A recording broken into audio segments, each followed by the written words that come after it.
What if the past was more advanced than we dare to believe? Buried beneath the mist-shrouded mountains of China and etched into the crumbling walls of forgotten temples lie secrets that defy the very laws of nature as we know them. Ancient mechanisms that move without modern power, tombs sealed tighter than science can unlock, and celestial knowledge inscribed thousands of years before telescopes ever existed. Who built these wonders, and how? From the unexplainable precision of the Sanxingdui bronze work to the magnetic anomalies beneath the pyramids of Xiangyang, these are not mere relics of history. They are riddles. Riddles that challenge everything we assume about ancient civilization, technology, and the limits of human knowledge. As archaeologists scratch the surface and scientists run out of answers, one truth becomes clear. Some mysteries refuse to be buried. So sit back, relax, and let's dive deep into the shadows of time where forgotten dynasties whisper through stone and the unknown waits to be uncovered. It begins with water. Still and grey beneath the overcast skies of Jiangxi province, Poyang Lake stretches wide like a vast forgotten mirror. Its mood shifts with the wind, sometimes tranquil, sometimes violently churning, and for centuries locals have whispered that what lies beneath its surface is far more unsettling than the waters above. Poyang Lake is China's largest freshwater lake. When it chooses to be, it breathes with the seasons, swelling to thousands of square kilometres during the wet months and retreating dramatically in the dry. This natural rhythm has revealed many secrets over the centuries, but one discovery continues to puzzle archaeologists and historians alike: a lost city submerged beneath the waves. A city that to this day has no definitive name, no recorded fall, and no agreed-upon origin. In 2001, Chinese divers exploring the lake bed made a startling discovery. Massive stone structures, roads paved with cut flagstones, archways, and what appeared to be staircases nearly perfectly preserved beneath years of silt and sediment. At a depth of roughly 5 to 10 tasnam, the ruins seemed to belong to an ancient organised settlement. The layout was intentional, the craftsmanship intricate, but there was no mention of such a city in local annals. Could this be the legendary city of Shenyang? Some scholars believe so. Once a thriving trading port along the Gan River, Shenyang was known during the Han Dynasty and flourished for centuries. But even detailed historical records from the Tang and Song dynasties make no mention of its dramatic submersion or disappearance. If this is Chunyang, why was its fate left unrecorded? Others propose a different narrative, one that reaches even further back in time. Some of the stone carvings found beneath the lake display motifs and construction techniques not seen since the Warring States period, and in some cases possibly earlier. If that's true, the settlement could predate the Han dynasty by centuries. But if it was so old, how did it survive so long without collapse? How did it end up at the bottom of a lake that didn't exist in its current form until much later? Geologists offer one explanation. They suggest the ancient city may have been abandoned and eventually consumed by natural shifts in the region's topography.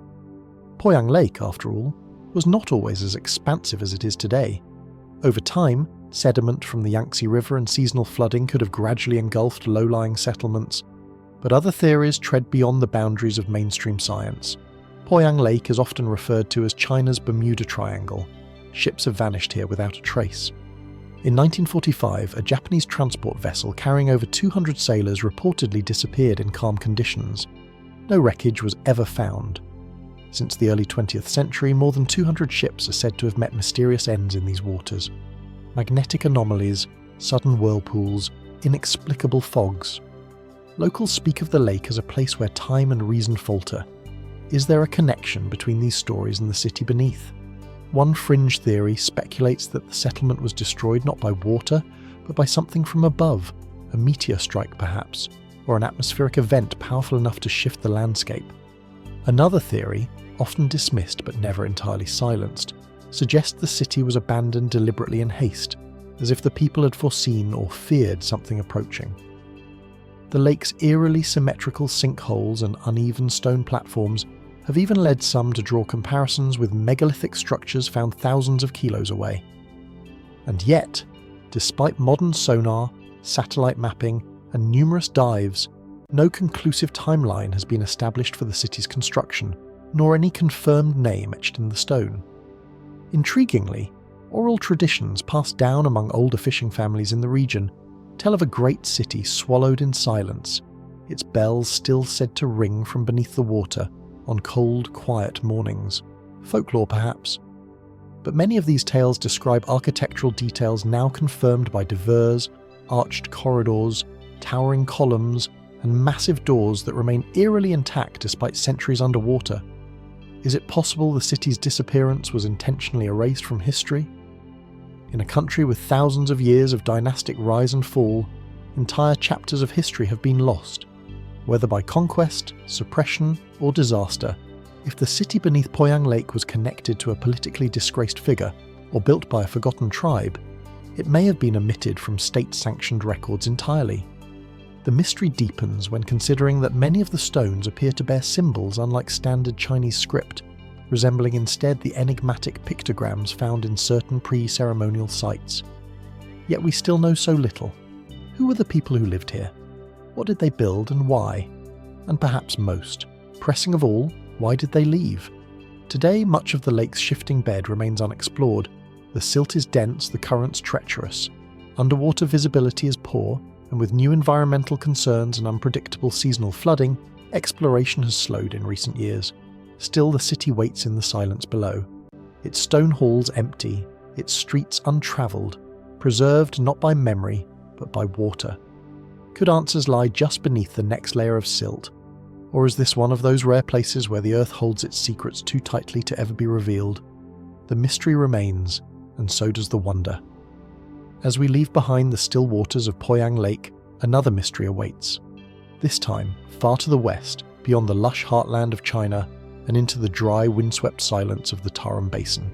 Here, in the far reaches of Xinjiang, the landscape is harsh and unforgiving. The Taklamakan Desert, one of the largest sandy deserts in the world, is a place where few dare to venture. The name itself in some local dialects is said to mean "go in, and you'll never come out." Shifting dunes stretch for hundreds of miles, swallowing anything left unguarded. And yet in this desolate place, something extraordinary has emerged from the sands. A face not carved in stone, not drawn in ink, but a real human face. Delicately preserved, pale skin, high cheekbones, and long, vivid red hair, still intact after more than 3,000 years. These are the Tarim mummies, some of the most enigmatic and controversial archaeological discoveries in all of China. Over the last century, dozens of these bodies have been unearthed from shallow desert graves. The most famous among them is the Beauty of Lulan, a woman who lived around 1800 BC. Her body is remarkably well preserved. Her eyelashes, even the lines in her hands, remain clearly visible. But it is not just the state of preservation that makes these mummies so mysterious. It is who they appear to have been. Unlike traditional depictions of ancient Chinese peoples, many of the Tarim Basin mummies exhibit Caucasoid features, tall stature, narrow noses, and most curiously, hair ranging from auburn to bright red. Some have been found with woven wool clothing, tartan-like patterns, and felt hats strikingly similar to those worn by early Indo-European cultures of the West. One child, wrapped in a finely crafted woolen blanket, appears to have been buried with a symbolic plague mask of felt, centuries before such ideas were recorded elsewhere. How did these people get here, and who were they? The earliest remains date back to at least 2000 BC and possibly earlier. At that time, the Tarim Basin was a crossroads of ancient trade routes, precursors to what would later become the Silk Road. Yet mainstream historical accounts long held that Western peoples did not reach this part of Asia until centuries later. The presence of these mummies challenges that narrative. In the 1990s, genetic testing began to offer some answers. Analysis revealed that the remains carried markers from both Western Eurasian and East Asian populations. This has led many researchers to suggest that the early inhabitants of the Tarim Basin were likely part of a migratory wave of Indo-European speakers, perhaps related to the Tocharians, a little-known group whose language has been linked surprisingly to early Celtic and Germanic roots. But the mystery only deepens from there. No written records remain from these early people. We know them only through what they left behind: burial goods, textiles, and their own bodies. And those artifacts raise questions science hasn't fully answered. Some burial sites include intricate wooden coffins shaped like boats, even though there are no large bodies of water nearby. Others contain strange symbols carved into stone and bone glyphs, that don't match known writing systems from the region. One fringe theory posits that the red-haired mummies may have been part of an early pre-dynastic cultural bridge, a group that migrated east from the steppes of Central Europe, bringing with them agricultural knowledge, textile techniques, and possibly spiritual beliefs. Their arrival, some suggest, may have influenced the rise of early Chinese civilizations in subtle, unrecorded ways. Others go further still. Some theorists point to the striking similarities between the textiles found in Tarim Basin graves and those of Bronze Age European cultures. Could these be remnants of a much earlier forgotten branch of Indo-European civilization?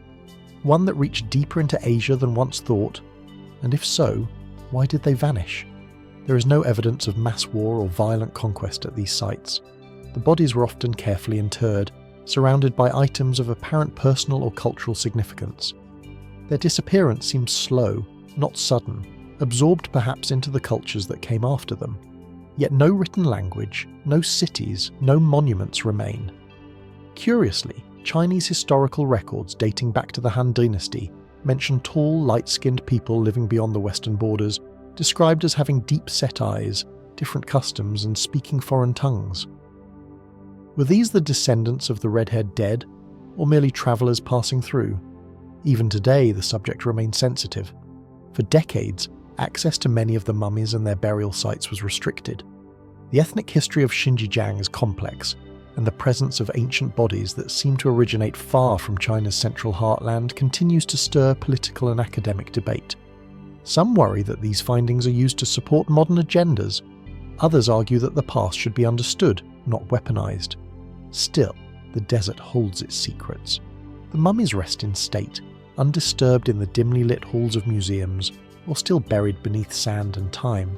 Their eyes are closed. Their mouths do not speak, but the questions they pose remain as vivid as the colour of their preserved hair. Who were these? People who defied the desert? What lives did they live so far from what we thought was their world? And how much more lies hidden beneath the sand, waiting for the right moment to rise again into the light?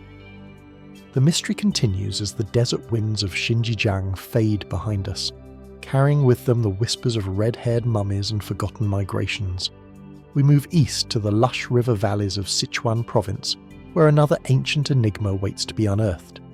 Buried in the soil outside the modern city of Guanghan lies a site that has both astounded and confounded archaeologists since its discovery in the 1980s.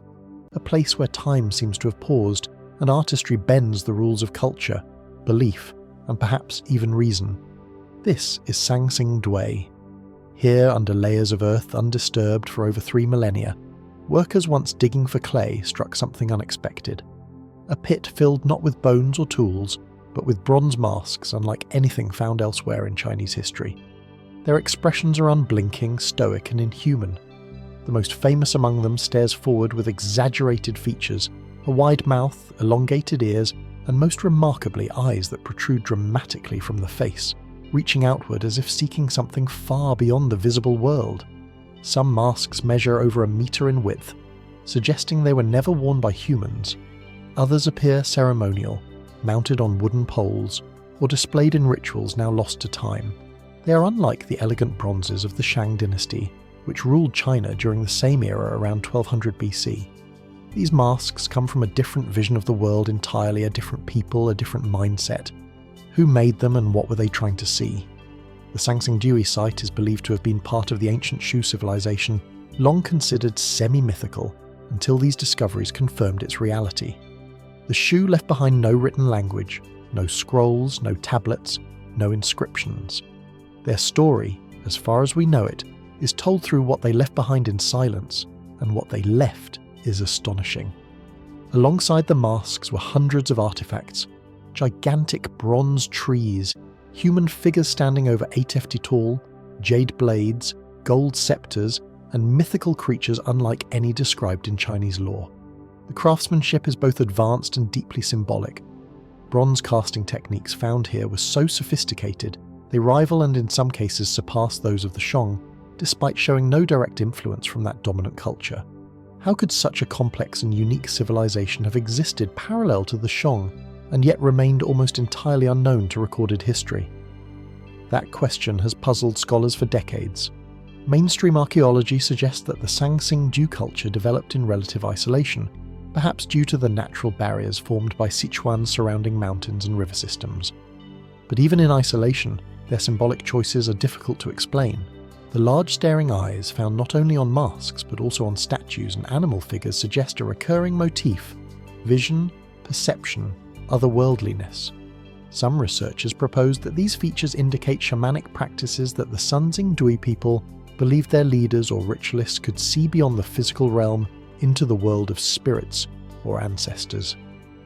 Others suggest the masks were part of an elaborate mythology, now completely lost, perhaps involving deities or beings capable of transcending human limitations.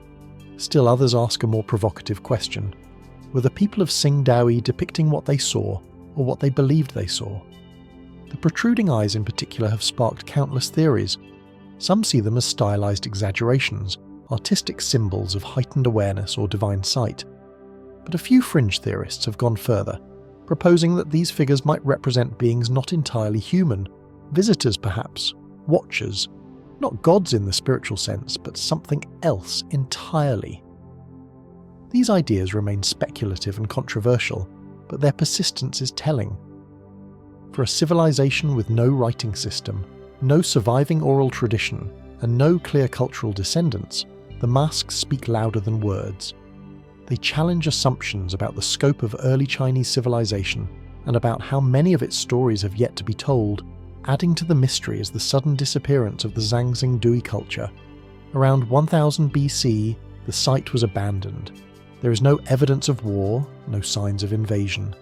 Yet the great bronze works were broken, carefully buried in ritual pits and left behind. Some theorists suggest natural disasters. Perhaps a massive earthquake or the rerouting of a river forced the people to migrate. But why bury their most sacred and elaborate works? Why destroy them with such intention? A second site, Jincha, discovered in 2001, not far from Sanxingdui, may provide some clues. There, similar artifacts have been found, though on a smaller scale, suggesting the people may have relocated rather than vanished. Yet, even at Ginga, the mystery deepens. The iconography continues. The wide eyes return.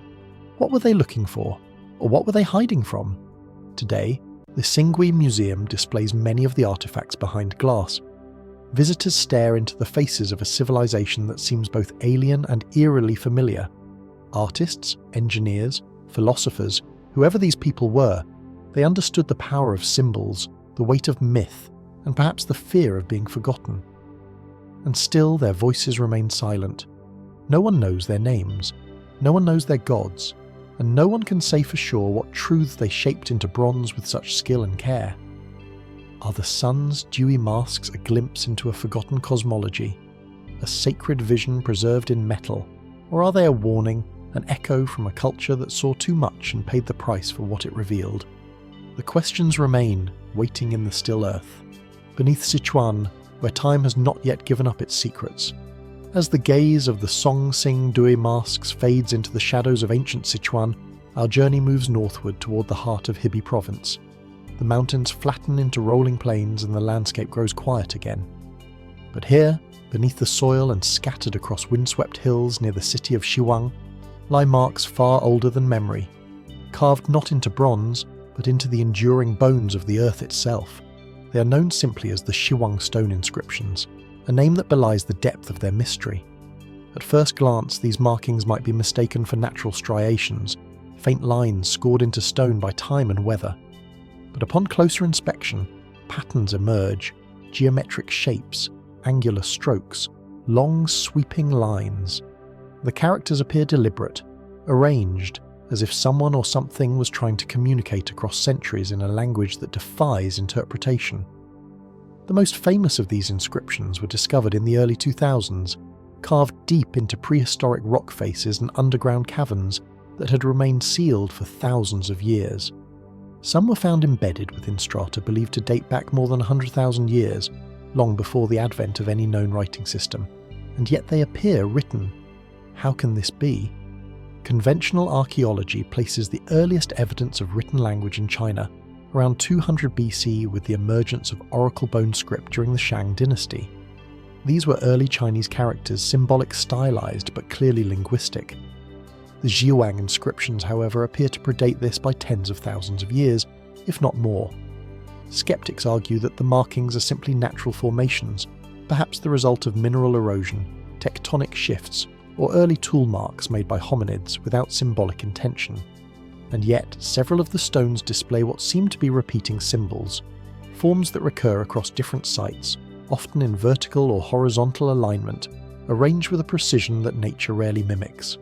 Even more compelling are the reports that some symbols bear resemblance to ancient Chinese characters, and others echo glyphs found in early Sumerian and Indus Valley scripts, civilizations separated by immense distance and time. Could this be a case of pareidolia, our minds projecting meaning onto chaos? Or is it evidence of a forgotten cultural ancestor, a root system of writing that once spread across vast prehistoric territories only to be lost in time? Mainstream scholars remain cautious. Carbon dating of the surrounding materials has yielded dates ranging from 10,000 BC to over 100,000 BC. But critics argue that this doesn't conclusively date the carvings themselves. Without organic material embedded in the inscriptions, their age remains speculative. Still, if even the most conservative estimates are accurate, these markings would still predate known script by millennia. Adding to the mystery are several unusual anomalies associated with the stones. Some of the inscriptions are found in locations that would have been nearly inaccessible to early humans without climbing or digging equipment. Others appear carved into surfaces now buried beneath hardened layers of mineral deposits, suggesting the carvings predate the buildup of sediment, which would have taken tens of thousands of years to accumulate. Even more strangely, magnetic readings in certain areas of the site show subtle but consistent anomalies, small deviations in the local geomagnetic field. Could this be a coincidence? Or might these symbols have been created with an understanding of energies or alignments now lost to us? Local legends add yet another layer of intrigue.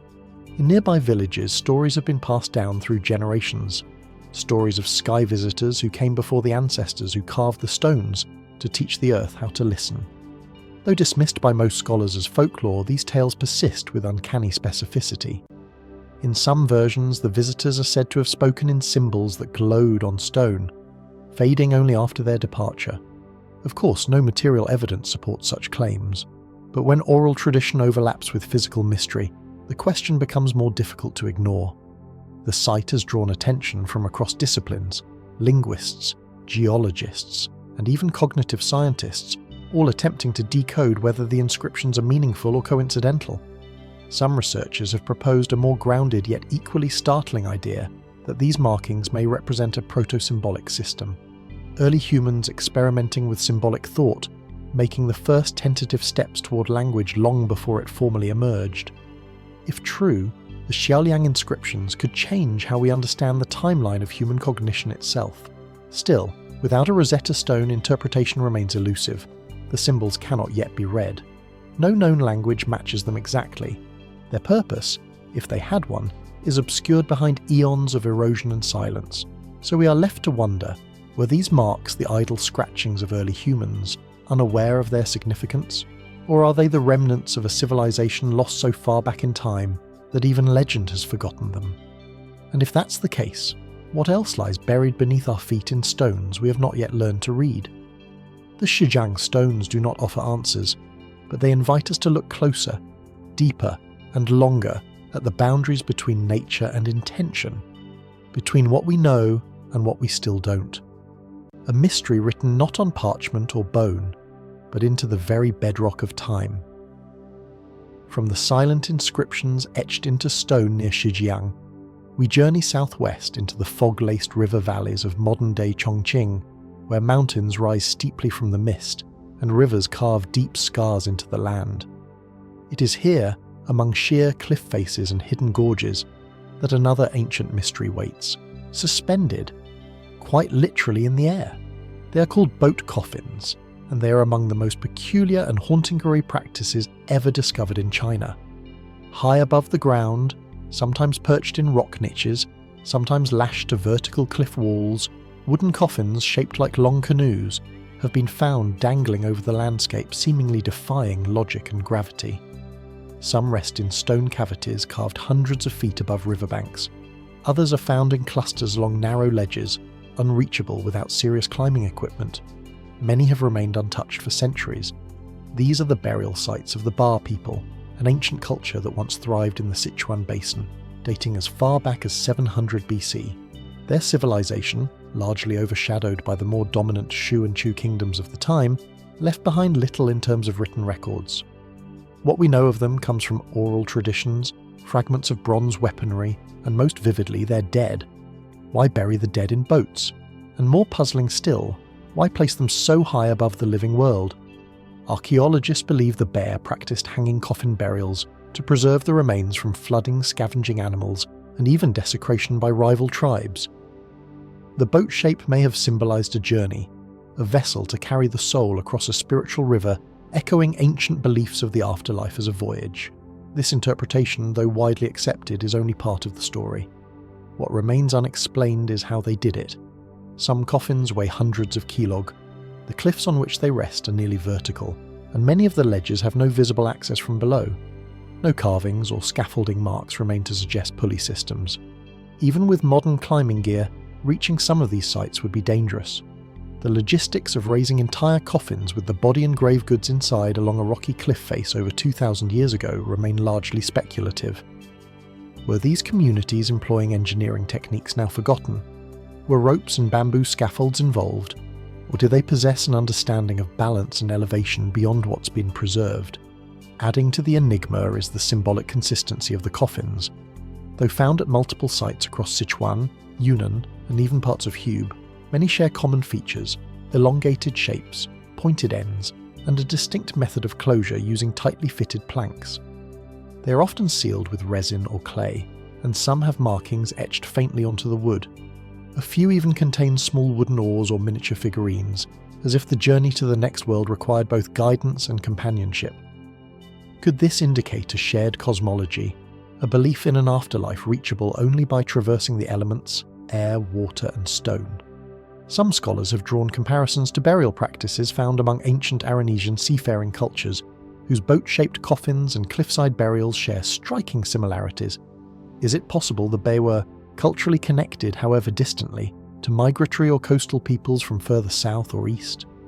Others are more cautious, suggesting that the resemblance may be coincidental or born of similar symbolic needs. The boat, after all, is a universal symbol of passage. But the question lingers: if these practices developed independently, why do the motifs align so closely across such vast distances? More fringe theorists propose bolder interpretations. The Ba people, they argue, may have seen death not as a descent into the earth, but as an ascension, a rising into a spiritual realm symbolized by the cliffs and skies. The suspended coffins, in this view, were not simply practical solutions to terrain or weather, but part of a sacred ritual to elevate the dead toward the heavens. The cliffs, some suggest, were chosen based on astrological alignment, with certain burial sites facing specific celestial points during solstices or equinoxes. There is no conclusive evidence for this theory, and yet, the care with which some coffins are positioned, always at specific heights, often facing east, has prompted further study. Some researchers have begun mapping the sites using 3D scans, searching for patterns in geography, orientation, and proximity to water sources. But time has not been kind to these fragile artifacts.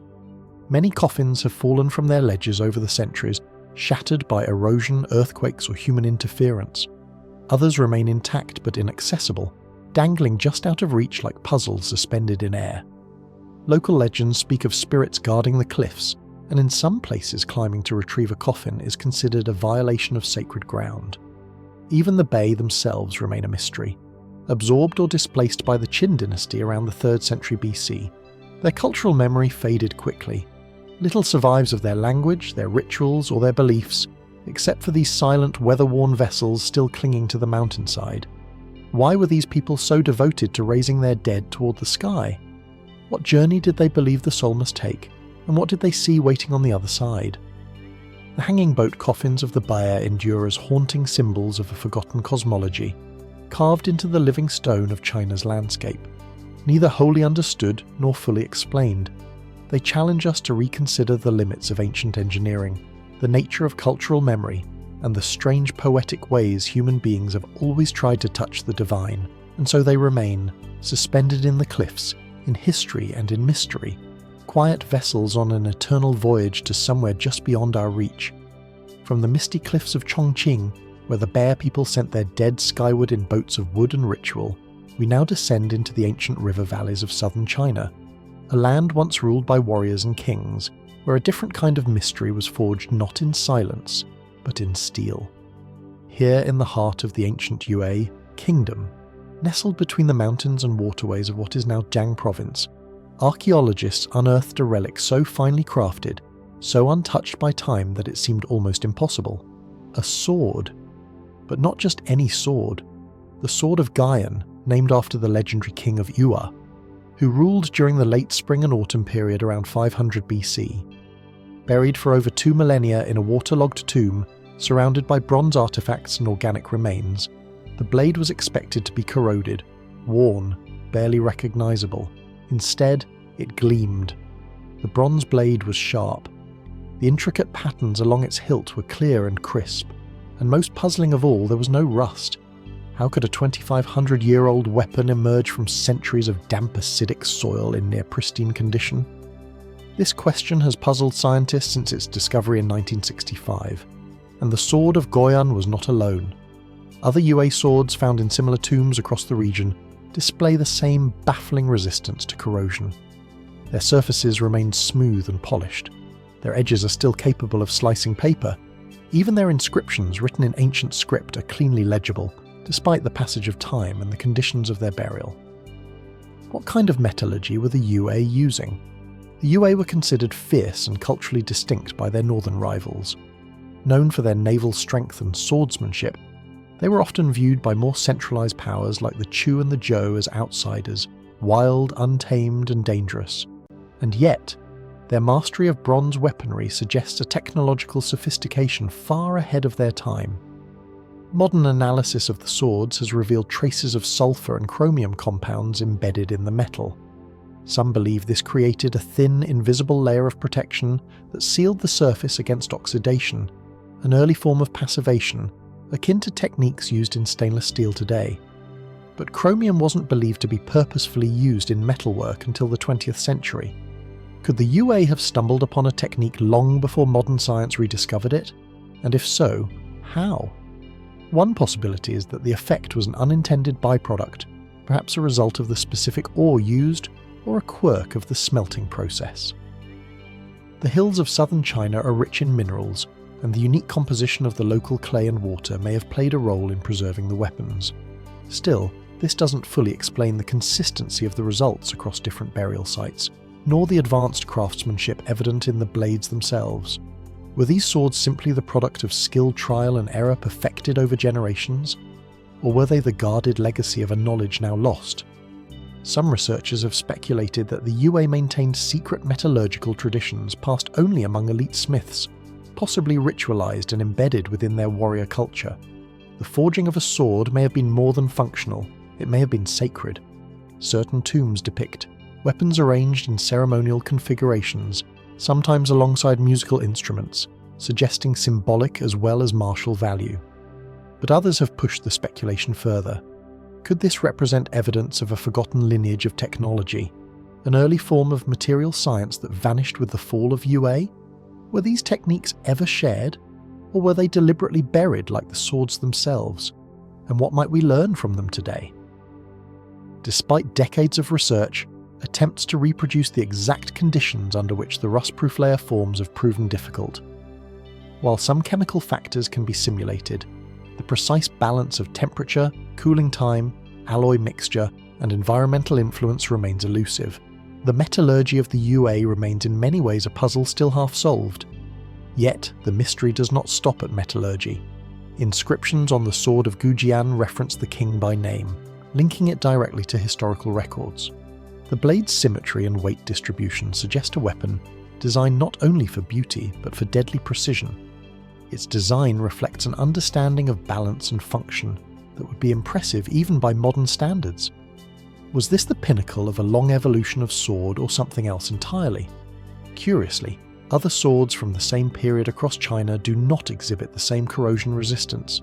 The Chu, the Han, even the Shang, all great cultures with advanced bronze casting traditions, failed to replicate what the Yue achieved.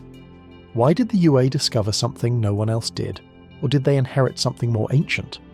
Some fringe theorists have proposed that the Yue preserved a deeper tradition of knowledge, possibly handed down from even older societies now forgotten.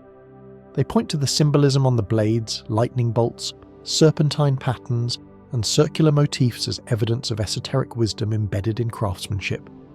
Others link the Yue's maritime prowess with contact across seas, perhaps suggesting a cultural exchange with distant lands where metallurgy developed along separate lines.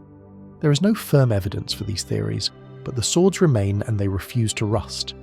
Today, the Sword of Gojian is housed in the Hube Provincial Museum, protected behind glass, admired for its elegance and its defiance of time. Visitors stand in awe not only of its beauty, but of the question it silently presents. How did they do this? And if one ancient kingdom could forge a blade that outlives even the memory of its makers, what else might they have known that we've yet to rediscover? In a world where metal decays, where even empires turn to dust, the swords of Yue endure, sharp, silent, and gleaming reminders that not all knowledge is linear, and not all mysteries are buried in myth. Some are held in the palm of your hand. From the gleaming rust-proof swords of the Yue, silent testaments to craftsmanship that still baffles modern metallurgy, we now move into another realm of ancient ingenuity, one that doesn't lie buried in the earth or sealed in a tomb, but within the pages of historical texts and in stories that feel too advanced for their time. This is the world of mechanical automata in ancient China. Machines made not of code and silicon but of bronze, wood and water. Devices that moved, walked, played music centuries, even millennia before the invention of electricity. The accounts come from scrolls written long ago, preserved across dynasties, retold by scholars and recorded by scribes. At first they read like fables, too wondrous to be true. But as more details emerge and as archaeological finds begin to align with historical records, a strange truth becomes harder to dismiss. Ancient China may have developed working machines, complex automata that rivaled those of Renaissance Europe, and perhaps even preceded them by over 1,000 years. One of the earliest and most striking descriptions comes from the writings of Liazi, a deist text compiled in the 3rd century AD, though referencing events that may date back much earlier. In it, a tale is told of an engineer named Yan She, who during the reign of King Mu of Joseph in the 10th century BC presented his ruler with a life-size mechanical man. This creation could walk, bow, move its limbs, and even sing. The king, amazed, at first thought it was a real person, but when the chest was opened he saw a complex system of wood, leather and springs, gears interlocked, joints articulated, organs mimicked through mechanical design. According to the tale, when the automaton's liver was removed, it could no longer speak. Remove its heart and it stopped moving altogether. Was this metaphor symbolism of Taoist philosophy? Or was it a reflection, however exaggerated, of real mechanical experimentation? Skeptics often dismiss the story as allegorical, but other records add weight to the possibility that early Chinese inventors were working with far more advanced mechanical principles than commonly believed. By the Han dynasty around 200 BC, mechanical engineers like Zhang Hang and Maun were creating devices that clearly functioned. South-pointing chariots, for example, which used differential gears to keep a figure always pointing in the same direction, regardless of the chariot's movement. These were not myths. They were tangible, practical innovations, many of which were recorded in detail by court historians. Majun's most famous invention, perhaps, was a water-powered puppet theatre. Automated figures that performed intricate scenes operated entirely by flowing water, hidden channels and rotating gears. Later, inventors would expand upon these designs, producing automated musicians, clockwork figures, and elaborate mechanical fountains. And then there's the legendary cosmic engine of Su Song, a towering astronomical clock built in the 11th century AD. While outside the BC timeline of earlier innovations, it demonstrated a continuity of mechanical understanding that may well have roots in far older traditions. The device included an escapement mechanism, a critical component in mechanical clocks that wouldn't appear in Europe until centuries later. But Susong's masterpiece did not arise from nowhere. It was built upon foundations already in place. So again, the question surfaces, how far back did this knowledge reach? No complete automaton from the Zhou or Han dynasties has survived. If one was built by Yanxi or his contemporaries, it would likely have decayed or been dismantled long ago. But some scholars point to fragments, gears, jointed figures, water regulators, and bronze components found at ancient sites that suggest a tradition of precision engineering once existed, though it may not have been widespread. Why then was this knowledge not more thoroughly preserved? It may come down to how knowledge was transmitted or lost.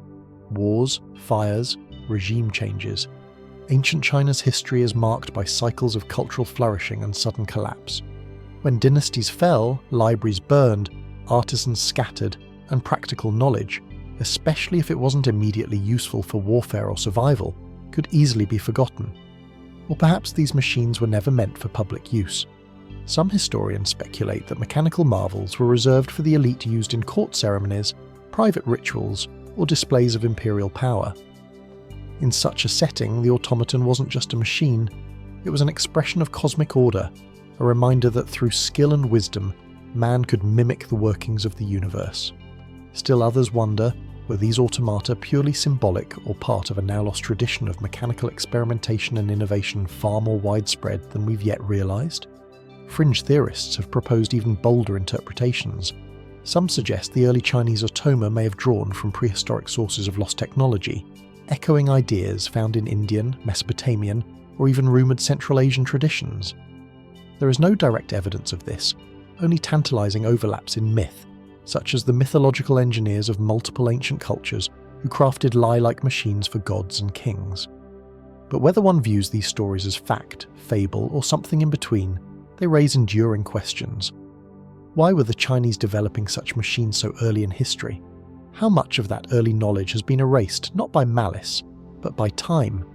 And if detailed mechanical design could flourish in the hands of a few court engineers 2,000 years ago, what else might they have built? And why has so little survived? The automata of ancient China may never walk again. Their gears have long since turned to dust, but the mystery of their creation continues to tick quietly, steadily, just beneath the surface of recorded history. And like the soft clicking of unseen mechanisms, their legacy reminds us there are machines we have yet to remember. From the ticking echoes of ancient machines, automata that, whispered through wood and bronze, we now turn to something far quieter, something that doesn't move at all, and yet it holds within it the power to reshape how we understand the very roots of Chinese philosophy, language, and civilization. It was in the spring of 1993 in a quiet tomb outside the city of Jingmen in Hubei province that workers made a startling discovery beneath layers of compacted earth and time-worn stone. The burial site dated to around 300 BC appeared ordinary at first, another tomb from the Warring States period. But nestled alongside the skeletal remains of its occupant was a bundle of bamboo slips, fragile, darkened with age, bound once by silk, long since disintegrated. These were the Guodian bamboo slips, and they would soon be recognised as one of the most significant archaeological discoveries of the 20th century. Delicately etched with early Chinese script, the slips number over 800 in total, each one a thin rectangular fragment of bamboo no more than a few kumis wide. Together they form a patchwork of thought, philosophy, and something else, something that even now resists full understanding. Among the texts identified are early versions of works attributed to Confucius, such as the Analects, as well as parts of the Taoist classic Guangzi, and a little-known text called the Tai Shang. The Great One gave birth to water. This last work in particular is one of the oldest known philosophical cosmologies in Chinese history, but not all the slips have revealed their secrets. Dozens of them remain untranslated, their meanings elusive. The characters are real, but their arrangement, context, syntax, even intent seems out of step with known texts. In some cases, the symbols appear archaic, unstandardized, or intentionally abstract. In others, they form phrases scholars have never seen before, lines that don't appear in any other known manuscript from any Chinese tradition. What are they? Lost teachings, ritual instructions, personal reflections, or something else entirely? Conventional interpretations suggest these could be fragments of yet undiscovered philosophical works. regional variations of canonical texts or notes from a forgotten school of thought. Others theorize they may be early pedagogical tools copied by a student or scribe whose work never reached completion. But there are patterns, curious ones. Some of the untranslated slips seem to revolve around cosmological themes, describing cycles of water, wind, and light in language that feels more mythic than instructional. Others reference beings or forces not present in Confucian or Taoist literature, echoes perhaps of older traditions now erased by time, or the unification of thought that followed under the Qin and Han dynasties. And yet the slips were buried with care. Their placement in the tomb alongside jade ornaments, ceremonial objects, and a body believed to be that of a tutor or philosopher suggests reverence, not randomness. Whatever these texts contain, they were considered worthy companions into death. Which raises another question. Were these slips never meant for the living? Some scholars have speculated that the untranslated sections may represent esoteric teachings passed only within closed circles. Much like secret doctrines in other ancient traditions, they may have required oral interpretation, meanings conveyed face to face, never meant to survive in written form alone. Could we be holding the shell of a deeper wisdom, the husk of something that once moved between teacher and pupil but has since been severed from its key? There's also the matter of the script itself. The Godian slips use a form of writing known as Chu script, a regional variation used by the state of Chu during the Warring States period. Chu script is notoriously difficult to interpret even when the vocabulary is known. It includes unique character forms, subtle stylizations, and contextual idioms that often defy direct translation. It's possible, some believe, that the meaning of the untranslated slips is hidden not in the words themselves, but in how they were written. The rhythm, the spacing, even the arrangement of the slips when originally bound. If so, our modern approach, viewing them one by one, isolated and preserved in museum conditions, may obscure what they once revealed. More speculative theories exist, as they often do when silence lingers in the face of the unknown. Some fringe researchers suggest that the untranslated slips represent a fusion of traditions, possibly from non-Chinese or peripheral cultures that interacted with the Chu. There are linguistic elements that feel foreign metaphorical constructions not seen elsewhere in early Chinese texts. Could these slips be a rare window into a synchronic worldview, a cultural hybrid born from the borderlands of ancient China? And if so, who are the people who wrote them? We may never know. The tomb at Godian offers no definitive names, no detailed biographies. The slips, though rich in implication, are mute on identity. Their contents hint at a thinker, or perhaps a group positioned delicately between established schools of thought, neither strictly Confucian nor fully Taoist, neither orthodox nor rebellious, but thoughtful, observant, and possessed of a vision that even now we struggle to reconstruct. Today, the Godian bamboo slips reside in protected vaults, scanned, photographed, and carefully preserved. Teams of scholars continue their work, cross-referencing, hypothesizing, translating one glyph at a time, but the unanswered slips remain. What truths lie beneath their surface? Are they the final pieces of a forgotten doctrine, or the first glimpses of one never fully born? In a world where knowledge is often assumed to progress in straight lines, the Godian slips remind us that understanding is fragile, that wisdom may arrive in fragments, that the past is not a single story, but a conversation still ongoing between what was written and what was meant, and, somewhere between bamboo and silence, that conversation continues. From the fragile bamboo slips of God, inked thoughts drifting silently through centuries, we now return to an older time still, where the boundary between myth and memory begins to blur. In the 10th century BC, the early Zhou dynasty, a king is said to have ruled not only with power, but with vision. His name was King Mu, the 5th sovereign of the Western Zhou. A ruler remembered less for conquest than for curiosity, and at the heart of his legend among accounts of celestial voyages and journeys to the ends of the world is one of the most elusive mysteries in Chinese antiquity, the tale of the floating palaces. According to ancient texts like the Mutanzi Huan, the travels of King Mu, this Zhou king embarked on an extraordinary expedition to the far west, a journey that would become the stuff of legend. Riding in a chariot drawn by 8 dragon-like steeds, King Mu sought not war but wonder. His goal is to meet the Queen Mother of the West, a divine figure said to dwell at the edge of the known world. But interwoven in this mythic journey are recurring references to massive ornate structures said to move across lakes and rivers, floating palaces adorned with towers, balconies, and banners that danced with the wind. Were they barges, ritual vessels, elaborate metaphors? Or could they have been something real?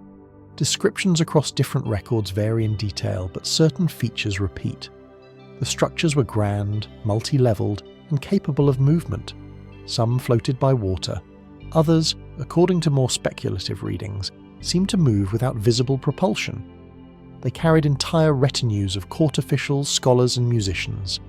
In some versions, King Mu used these vessels not just to travel, but to host banquets, conduct rituals, and gaze at the stars. Traditional scholars have often interpreted these accounts as literary embellishments. Royal propaganda or diarist allegory, floating palaces, they argue, represent the ephemeral nature of power, or the king's spiritual detachment from earthly concerns. Others suggest the structures were simply massive pleasure boats, perhaps similar in scale to the luxurious rivercraft used later in Chinese history during the Tang and Song dynasties. Yet questions remain. How advanced was Zhou engineering? Could such vessels truly have existed nearly 3,000 years ago? And if they did, why have no remnants been found? While no physical remains of the floating palaces have surfaced, some intriguing pieces of circumstantial evidence persist. Bronze fittings, strange architectural fragments, and ancient mooring stones have been discovered near now dry riverbeds in Shanxi and Gansu provinces, regions associated with King Mu's western campaign. These finds aren't conclusive, but they suggest activity along water routes that could support large mobile platforms. Additionally, early Chinese texts often blur the line between reality and symbolism. Astronomical events are written as omens, political acts are described in cosmic language. In this cultural context, a floating palace may have been both literal and symbolic, a real structure elevated into myth through time and retelling. But some elements are harder to explain. One passage from the Mianzi Zhuan mentions a palace that glowed from within as it moved across the dark waters, while another describes its frame as light yet unyielding, made of a material unknown to ordinary craftsmen. These descriptions, vivid, almost otherworldly, have led to more fringe interpretations. Some researchers operating at the margins of conventional scholarship have suggested that King Mu may have inherited knowledge from earlier forgotten civilizations. According to this theory, the floating palaces were not just ceremonial vessels, but technological relics, part of a tradition of advanced engineering lost to history or suppressed during later periods of cultural consolidation. Others go further still. Could the floating palaces have been inspired by contact with foreign or even non-human intelligences? The eight-horse chariot is often cited in speculative literature as a possible metaphor for something mechanical or aerial. The luminous nature of the palace, its effortless motion across water or land. Are these poetic descriptions of unknown technologies? Of course, no serious archaeological evidence supports such claims. But the symbolism, persistent and strange, is difficult to ignore. Even within mainstream academic circles, there is a growing recognition that early Chinese civilization may have been far more technologically diverse and experimentally rich than once assumed. The ancient world was not static. It was full of movement, both physical and intellectual, and the Zhou court in particular was a nexus of inherited Shang traditions, tribal influences, and shifting philosophical paradigms. King Mu by legend, a ruler of restless curiosity, may have been more than a passive figure in myth. He may have commissioned the construction of ambitious hybrid vessels, part architecture, part machine, waterborne courts that served both practical and symbolic purposes, to travel, to display power, to reenact cosmic order on Earth. And yet we have only stories. Ink on bamboo, characters on silk, a few buried fragments eroded by time. What was the true nature of these floating palaces? Were they mythic metaphors for spiritual transcendence or physical wonders that have simply vanished beneath the silt of time? And if King Mu's journey westward really did happen, what else might he have encountered? What landscapes? What knowledge? What architecture that slipped through the cracks of history? In the silence left behind by these questions, the floating palaces drift once more through memory, through myth, through the still waters of China's ancient rivers. Neither proven nor disproven, they remain suspended between legend and reality, waiting to be found or remembered. From the drifting majesty of King Mu's floating palaces suspended between water and sky, we now journey north into the windswept plains of northeastern China, where another civilization once thrived long before the dynasties of written history began. This is the domain of the Hongzan culture, an ancient society that flourished in the Liao River Basin in what is now Liaoning and Inner Mongolia more than 5,000 years ago. Long buried beneath layers of earth and time, its remnants began to surface in the early 20th century, and with them a mystery. At the heart of this enigma are jade artifacts, uncanny in form, striking in craftsmanship, and altogether unlike anything found elsewhere in Neolithic China. In dusty excavation pits and hillside tombs, archaeologists uncovered strange and beautiful objects. Coiled dragons with swirling torsos, humanoid figures with almond eyes and elongated heads, and flat smooth discs whose purpose remains unknown. These were not tools, they were not weapons, they were symbols of something. Some are delicate and abstract, their lines suggesting serpents or birds. Others are powerful and unsettling with stylized horns, wings, and staring eyes. Beings that seem neither fully human nor fully animal. Many were found buried with care, often placed near the heads of the dead or grouped in ceremonial arrangements. But perhaps the most iconic is the C-shaped dragon, or Zuling. Zhuang, a creature carved from jade in a spiral, its snout turned inward, its tail curling like smoke. This motif appears again and again in Hongyan sites. Was it a protective spirit, a god, an emblem of transformation? Mainstream archaeology places the Hongzan culture in the Neolithic era, around 4500 to 3000 BC, contemporary with other early societies like the Yongshao in central China. But while their settlements and pottery are similar in some respects, the jade artifacts of Hongzan stand apart both in scale and in symbolic complexity. How did a society so ancient produce such refined jade objects? Jade is notoriously hard to work with. It cannot be carved with metal knives. It must be slowly abraded, polished over days or weeks using stone, sand, and water. It requires patience, skill, and intention. And yet these people, long before bronze, before written language, were shaping jade into forms that even now resist easy explanation. No records tell us what these symbols meant. No scrolls or inscriptions remain. All we have is the jade and the silence it keeps. Some scholars suggest that the artifacts were ritual objects used in shamanistic ceremonies or tertiary rites. The Hongchan built complex temples and altars rare for the Neolithic period, including the famed goddess temple at Neo Helang, where life-size clay figures were found amid offerings and jade relics. The presence of female deities, ancestral worship, and dragon iconography has led many to believe that the Hongshan were part of an early spiritual tradition that eventually shaped Taoist and Chinese cosmological thought. But the connection is speculative. There is no direct lineage, only echoes. Other researchers have proposed that the jade artifacts were markers of social status held by elites to demonstrate power. But even this explanation falls short. Why invest so much labour in objects that serve no utilitarian purpose? Why bury them rather than display them? And then there are the forms themselves. Several jade figures, particularly those with large heads and narrow eyes, have sparked fringe speculation. Their exaggerated features, some argue, resemble extraterrestrial beings or sky gods. The Zulong, with its serpentine shape and ambiguous limbs, has even been interpreted by some as evidence of ancient contact with unknown intelligences. There is no scientific proof for such claims, but the appeal of the mystery is undeniable. A more grounded, though equally intriguing theory posits that the Hongshan may have been an isolated centre of symbolic innovation, a society that developed its own cosmology, complete with deities, animal spirits, and an aesthetic entirely its own. Over time, fragments of this worldview may have diffused southward, influencing early dynasties and leaving faint imprints in Chinese myth. Yet, the deeper question remains. How did Neolithic people without cities, without metallurgy, achieve such artistic and symbolic depth? Unlike the later Shan or Zhou cultures, the Hongzan left behind no written language. Their legacy survives only in stone and clay and jade. And in those artifacts there is a sense not just of beauty, but of meaning. a language of form and symbol that we can no longer read? Are we looking at gods, ancestors, celestial maps, tools for ritual ecstasy, or something else altogether? There's one final detail often overlooked. Many of the jade artifacts were not found in isolation, but near carefully arranged burial sites.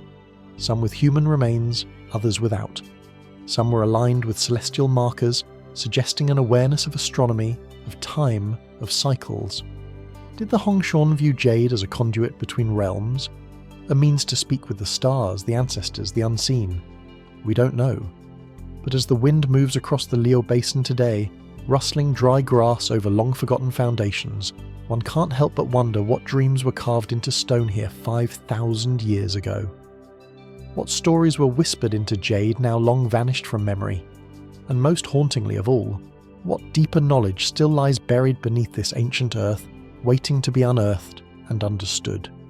The jade of the Hongshan remains, cool to the touch, smooth with age, mysterious as ever. Silent witnesses to a civilization whose voice we have not yet learned to hear. From the carved jade relics of the Hongchan, whispers from a Neolithic world of mystery and symbol, we move now to a land veiled in mist and legend. A place tucked deep within the rugged mountains and fertile plains of Sichuan, where an ancient kingdom once flourished in near-complete isolation from the great dynasties that rose to the east. This is the enigma of the Shu kingdom. For centuries, the story of Shu existed mostly in legend. Its rulers mythologized, its people remembered only in regional folklore.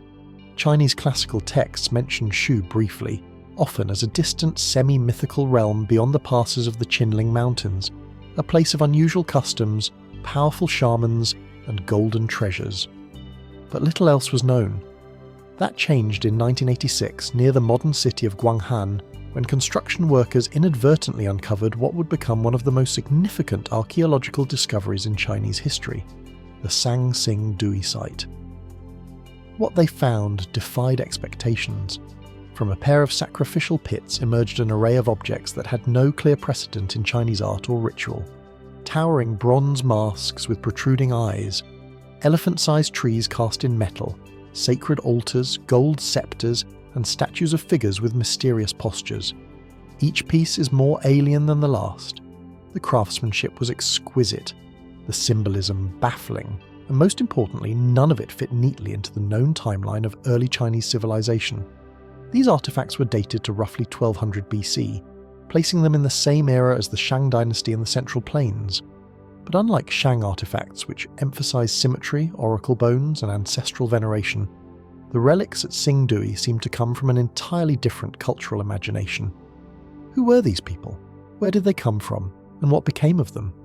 Archaeologists believe that Sanxingdui was part of the ancient Shu kingdom, an advanced society that developed independently in the Sichuan Basin. Shielded by mountain ranges and rivers that made travel difficult, the Shu cultivated their own worldview, their own rituals, and seemingly their own cosmology. Bronze artifacts from the site suggest a high level of metallurgical skill, comparable to or even surpassing that of the Shang. Their stylized motifs, spirals, sunbursts, fantastical creatures hint at a symbolic system that remains undeciphered. Some theorize the large bronze eyes and exaggerated features of the masks were used in religious ceremonies, possibly to transform the identity of the wearer or to channel the spirits of gods. Yet so far no written language has been recovered from the site, no tablets, no inscriptions. The Shu, it seems, left no words behind, only images, only symbols, and then something even stranger. Sometime around 1000 BC, the Sanxingdui site appears to have been abandoned. The sacrificial pits ritually burned and sealed, the city left behind. A few centuries later, a new centre of power emerged about 40 kilometres away at a site now called Ginsha. Similar artifacts appear there, but smaller, less monumental. Why did the Shu move? Was it a natural disaster, political upheaval, religious transition, or something? We've yet to understand. Mainstream archaeology suggests an earthquake or flood may have altered the course of the nearby Miang River, disrupting irrigation and forcing the population to migrate. But the suddenness of the abandonment, the deliberate burning of sacred objects, and the lack of warfare evidence have led others to speculate about deeper causes, perhaps ideological or spiritual. Was there a crisis of belief, a catastrophic event interpreted as divine displeasure, or perhaps something more enigmatic, a decision to hide or protect sacred knowledge, burying it beneath the earth before vanishing into history? While the later Shu kingdom would re-emerge in historical records during the Warring States period, the connection between this later polity and the Sanxingdui culture remains murky. Are they linked by blood, by migration, or merely by geography? Some fringe theorists have pushed the mystery further. Could the Shu have been descended from an even older civilization? One now lost to time. Some point to the unique features of the bronze work, the advanced casting techniques, the massive sizes of the objects as signs of knowledge not easily acquired. Others note that the stylized trees and celestial symbols could represent cosmic maps or portals, metaphysical connections between the earthly and the divine. Even the bronze mask with bulging slanted eyes has drawn attention from those who see in it a figure not of this world, a deity, a shaman transformed, or as the more speculative voices suggest, an ancient memory of something not entirely human. There is no definitive proof of these ideas, and yet the power of the Shu mystery lies in what it withholds. Sanxingdui has revealed only a fraction of its story. New excavations continue, most recently in 2021, where 6 new sacrificial pits were discovered, containing even more stunning relics: jade daggers, golden masks, intricate woven textiles preserved in ash. The more that is unearthed, the less we seem to know. The Shu kingdom stands as a reminder that Chinese civilization was never a singular linear progression. It was a tapestry woven from countless cultures, some of which have only now begun to re-emerge. What wisdom did the Shu possess that vanished with them? Why did they cast their gods in bronze and bury them beneath the earth? And could their silence be the key, not to what we think we know, but to an entire world we have yet to rediscover? The mountains still stand, the river still flows, but beneath the soil of Sichuan, a kingdom sleeps, waiting, watching, and perhaps still holding secrets that no dynasty could claim. From the silent ruins of the Shu kingdom, where bronze gods once watched from beneath the earth, we move now into the age of strife and refinement, an era where warfare raged across the land, yet art and technology reached dazzling heights. The Warring States period, a time of conflict but also innovation. It is here, amid the ashes of ancient battlefields and the tombs of nobles long buried, that archaeologists have encountered something truly perplexing. Lacquer, perfectly preserved, not just intact, but seemingly impervious to flame. Across sites dating back to 4752 and 21 BC, researchers have unearthed lacquered vessels, armour and wooden artefacts that, despite being interred for over 2 millennia, sometimes in conditions touched by fire, remain gleaming, their surfaces unscorched. Red and black pigments are still vivid, finely painted patterns undisturbed. Objects that should have rotted, warped or burned haven't.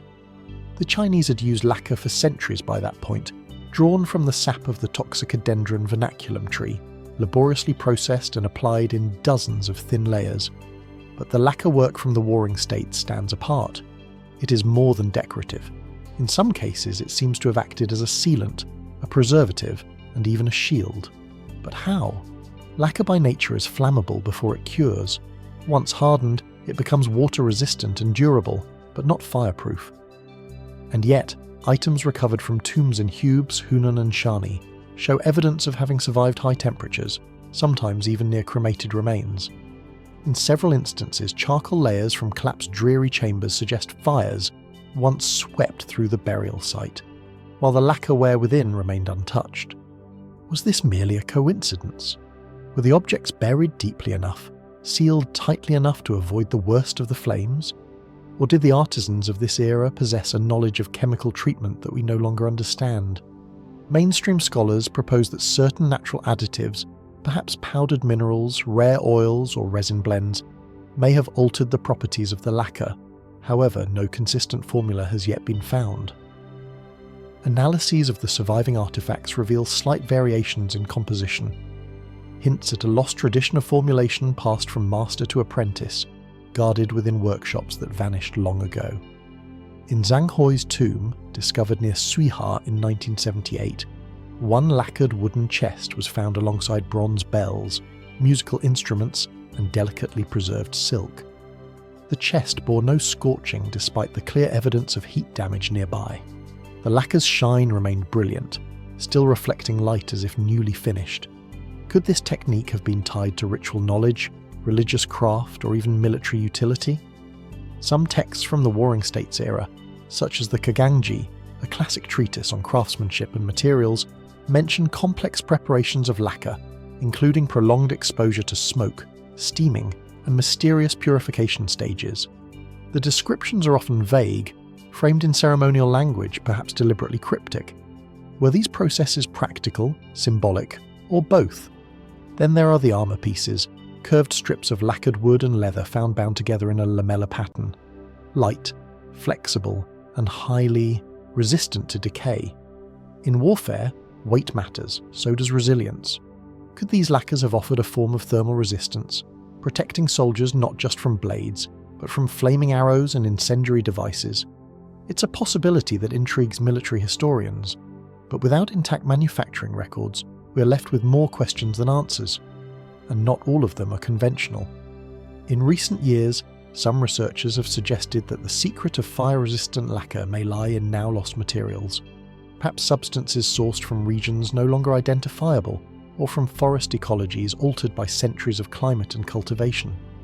Others speculate that the base formula we understand today may have been augmented by organic compounds that degrade over time, making them difficult to detect in residue analysis. Then there are the more speculative theories. Could certain ancient artisans have possessed a deeper understanding of thermal chemistry than previously believed? Or perhaps knowledge inherited from even older traditions? Protochemical disciplines passed down from Neolithic technologists, like those who worked jade in the Hongchan or smelted bronze in Sanxingdui. More fringe voices have gone further still, suggesting a ritualistic or energetic dimension to the lacquer process. In this view, the act of lacquering was not merely mechanical but spiritual, an alchemical transformation of substance and spirit. The layering of lacquer, the heating, the drying, the polishing, each stage an invocation of protection, preservation, permanence. Could belief itself have shaped the material? Or more plausibly, could belief have driven experimentation so precisely, so patiently, that it achieved what we now struggle to replicate? In many ways, this is the heart of the mystery. Science seeks repeatability. But the ancient world did not always write its instructions down. It is taught through craft, through ritual, through memory. And when the masters died, when the lineage was broken, the knowledge sometimes died with them. Today, conservators and material scientists are trying to reconstruct these ancient formulas. Some success has been achieved. Modern lacquers, inspired by historical recipes, have shown surprising durability, but none have matched the complete preservation of some wearing states pieces, especially under fire conditions. Why? What have we overlooked? Could there be a substance, a process, a treatment still unknown, a missing component in the lacquer's kit? Or was it, as some texts suggest, the culmination of mind, method and material, a harmony between nature and human will, lost in the mechanization of later eras? For now, the lacquer remains, gleaming red, polished black, untouched by flame, untouched by time, silent proof of something, skill, science or sorcery that the ancients knew and we have yet to recover. And so we ask, what else did they know about fire, about protection, about permanence, and what other secrets still lie sealed within the lacquered wood of their forgotten hands? From the fire-defying lacquer of the Warring States, where brilliance was forged in silence and resilience, we journey now into the shadowed heart of an ancient kingdom once nestled in the rugged terrain of what is now Tibet province. Here, among weathered stones and forgotten tombs, stand the remnants of something stranger still, a presence not always seen but often felt. This is the enigma of the ghost walls of Yungan. Yongkan was a small but sophisticated state during the Warring States period, bordered by larger powers like Jiao and Yan. It was a land of strategic ambition, cultural hybridity and quiet innovation. But it is not military might or royal lineage that draws attention to Zhongshan today. It is what remains within its walls and what doesn't. Unearthed near Pingshan County, the ruins of the ancient Zhongzhan capital revealed what at first appeared to be a typical fortified structure. Rectangular enclosures, stone foundations, gate remnants. Yet, As archaeologists examined the site, they began to notice peculiarities. The layout was unusually complex. Multiple overlapping enclosures with strange discontinuous partitions, walls built, but seemingly designed not to defend nor to mark clear boundaries. Some were too thin to serve a structural purpose. Others curved in ways that suggested deliberate confusion, bending sight lines and obscuring movement.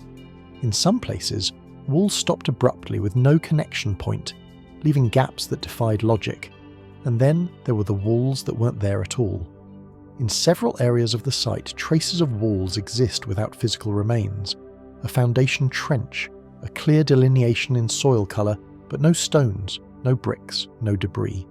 Almost as if the walls had vanished or had never been built. Local legends soon resurfaced, passed down for generations. Tales of invisible walls, vanishing corridors and phantom battlements. Stories told of soldiers who walked one path and returned on another. Of kings who vanished behind walls no one else could see. Archaeologists took notice but remained cautious. These ghost walls, they argued, might be the remnants of temporary constructions, perhaps wood or earth structures long since eroded, or symbolic boundaries laid down not for function, but for ritual or psychological effect. And yet the mystery deepened. Ground-penetrating radar and soil analyses confirmed that in several places, construction trenches existed with no corresponding superstructure. Something had once stood there, or was planned to, but it had either been dismantled without a trace or never brought into material form. In these areas, animal bones, bronze fragments and pottery shards were found carefully placed, almost as offerings. What were these walls meant to contain or protect? Some scholars suggest that Zhongshan's unusual fortifications were part of a sophisticated psychological defense system. The walls didn't need to stand tall if they could confuse or intimidate. If invaders couldn't map the terrain, they couldn't navigate it. If pathways shifted in the mind, fear might do the rest. Others proposed that the ghost walls were ritual constructs designed to reflect an unseen world layered atop the visible. A city whose layout was meant not only for the living but for the spirits of the dead. Zhongzhan tombs, especially that of King Cheng, are unlike others from the period. Within one royal tomb, thin partitions form a maze-like structure. Some lead to nowhere. Others turn sharply, mimicking the discontinuous wall patterns above ground. The burial chamber is surrounded by false doors, blind corridors and trap-like alcoves. Not meant to protect against thieves, it seems, but perhaps to confuse malevolent forces. This belief in spatial deception architecture as a tool to control unseen entities has precedent in early Chinese cosmology. In Fennu, energy is guided through space. Movement and flow are as important as structure. In Taoist thought, that which is not present can be just as powerful as what is. And in every practice, misdirection was often used to protect the soul or mislead it. But what if there is more to this? Some researchers, particularly those studying comparative ritual architecture, have drawn connections between Zhongshan's ghost walls and other global phenomena. Spirit paths in Mesoamerica, invisible enclosures in pre-Roman Europe, or symbolic mazes etched into Neolithic stones. Is it possible that these structures were not just metaphors, but tools of interaction, an interface between human and spiritual realms? Fringe theorists have offered bolder interpretations. They argue that the ghost walls reflect early experimentation with non-material constructs, boundaries created through sound, vibration, or resonance. Some have even posited that Zhongshan may have possessed ritual knowledge capable of manipulating perception or creating temporary illusions.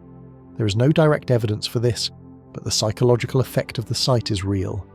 Visitors to the reconstructed map of the capital often report a sense of disorientation, of walking a space that resists comprehension. The paths feel incomplete, yet intentional. It is, as one researcher described, a city that seems to remember something and forget it at the same time. And that brings us back to the walls, the ones that appear where no wall stands and the ones that once stood without foundation. Were they ever meant to exist in the physical world? Or were they laid down for another purpose, part of a forgotten language of space and silence? Yongkan is not among the great capitals of China's ancient dynasties. It does not boast the towering ramparts of Xianyang or the sprawling grandeur of Luyang. But within its quiet ruins lies a different kind of monument, not to power, but to perception. to the idea that what shapes a city isn't always what's built, but what's believed.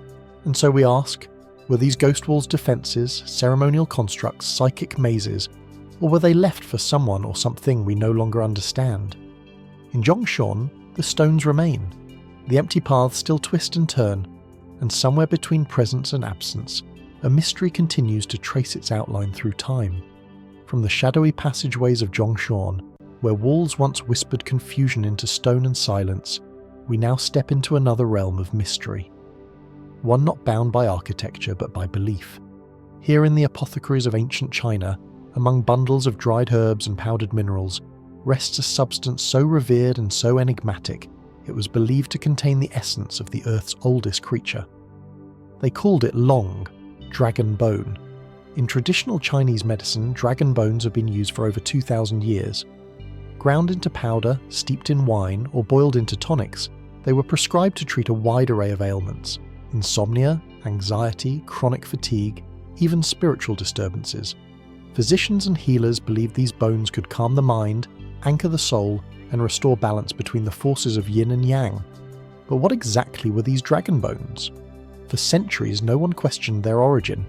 In Chinese mythology, dragons were cosmic beings, shapeshifters of wind and rain, rulers of the rivers and skies. Their bones, it was believed, could be found in the mountains where dragons had died or returned to the earth. Local villagers would unearth fragments of white fossil-like bone and offer them to herbalists and markets, sometimes ritually blessed before sale. They were revered, they were powerful, they were everywhere. It wasn't until the early 20th century that a startling realization occurred, one that would change not only the understanding of medicine, but of history itself. In 1899, during the late Qing dynasty, a scholar named Wang Yurang was suffering from malaria. A traditional healer prescribed him powdered dragon bone. But as Wang examined the pieces, perhaps out of scholarly habit or sheer curiosity, he noticed something remarkable. Etched symbols, tiny inscriptions carved into the surface of the bone fragments. He had seen nothing like them. These were not decorations, they were characters, ancient ones. Wang had unknowingly stumbled upon oracle bones, the remains of ox scapula and turtle plans used in divination during the Shang dynasty around 1200 BC.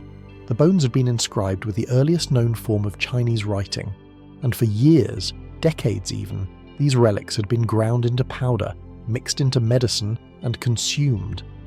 This discovery sparked a flurry of archaeological activity. Sites at Anyong, the last capital of the Shang, revealed thousands of oracle bones, confirming not only the historicity of that dynasty, but also the deep spiritual significance attached to bone as a medium between worlds. But here's where the story begins to diverge. Not all dragon bones were oracle bones. Many of the bones still sold in our apothecaries today, and even those used in ancient times, are now known to be fossils, fragments of prehistoric animals preserved in stone. In fact, some of the dragon bones unearthed in antiquity have been identified by modern paleontologists as the remains of mammoths, rhinoceroses, stegodons, and even early hominids. Yet, to those who gathered them centuries ago, they were unmistakably from dragons. This raises questions not only of interpretation, but of continuity.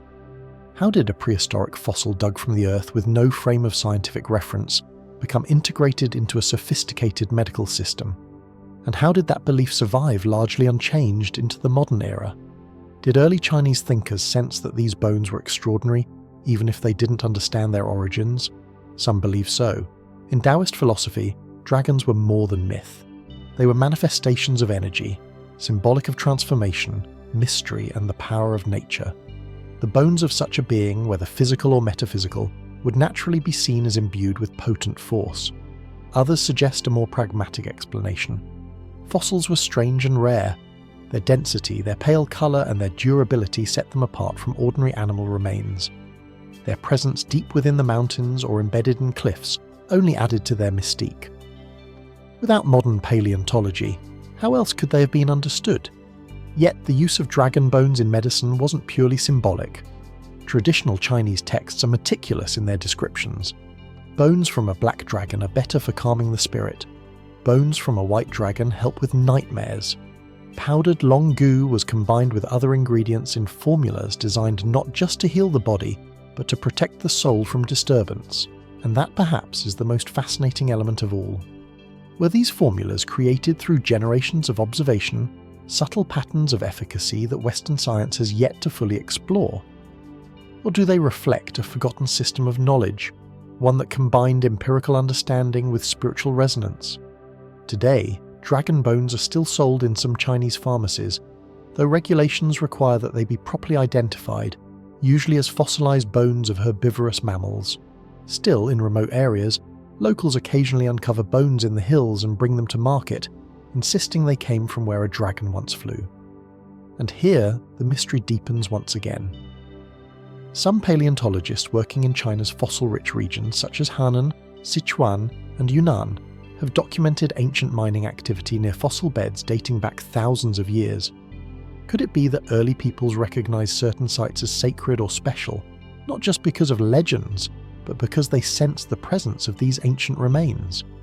Were they drawn to places of fossil density for reasons we no longer remember? Were the bones seen as gifts from the earth, or messages from creatures that existed before time?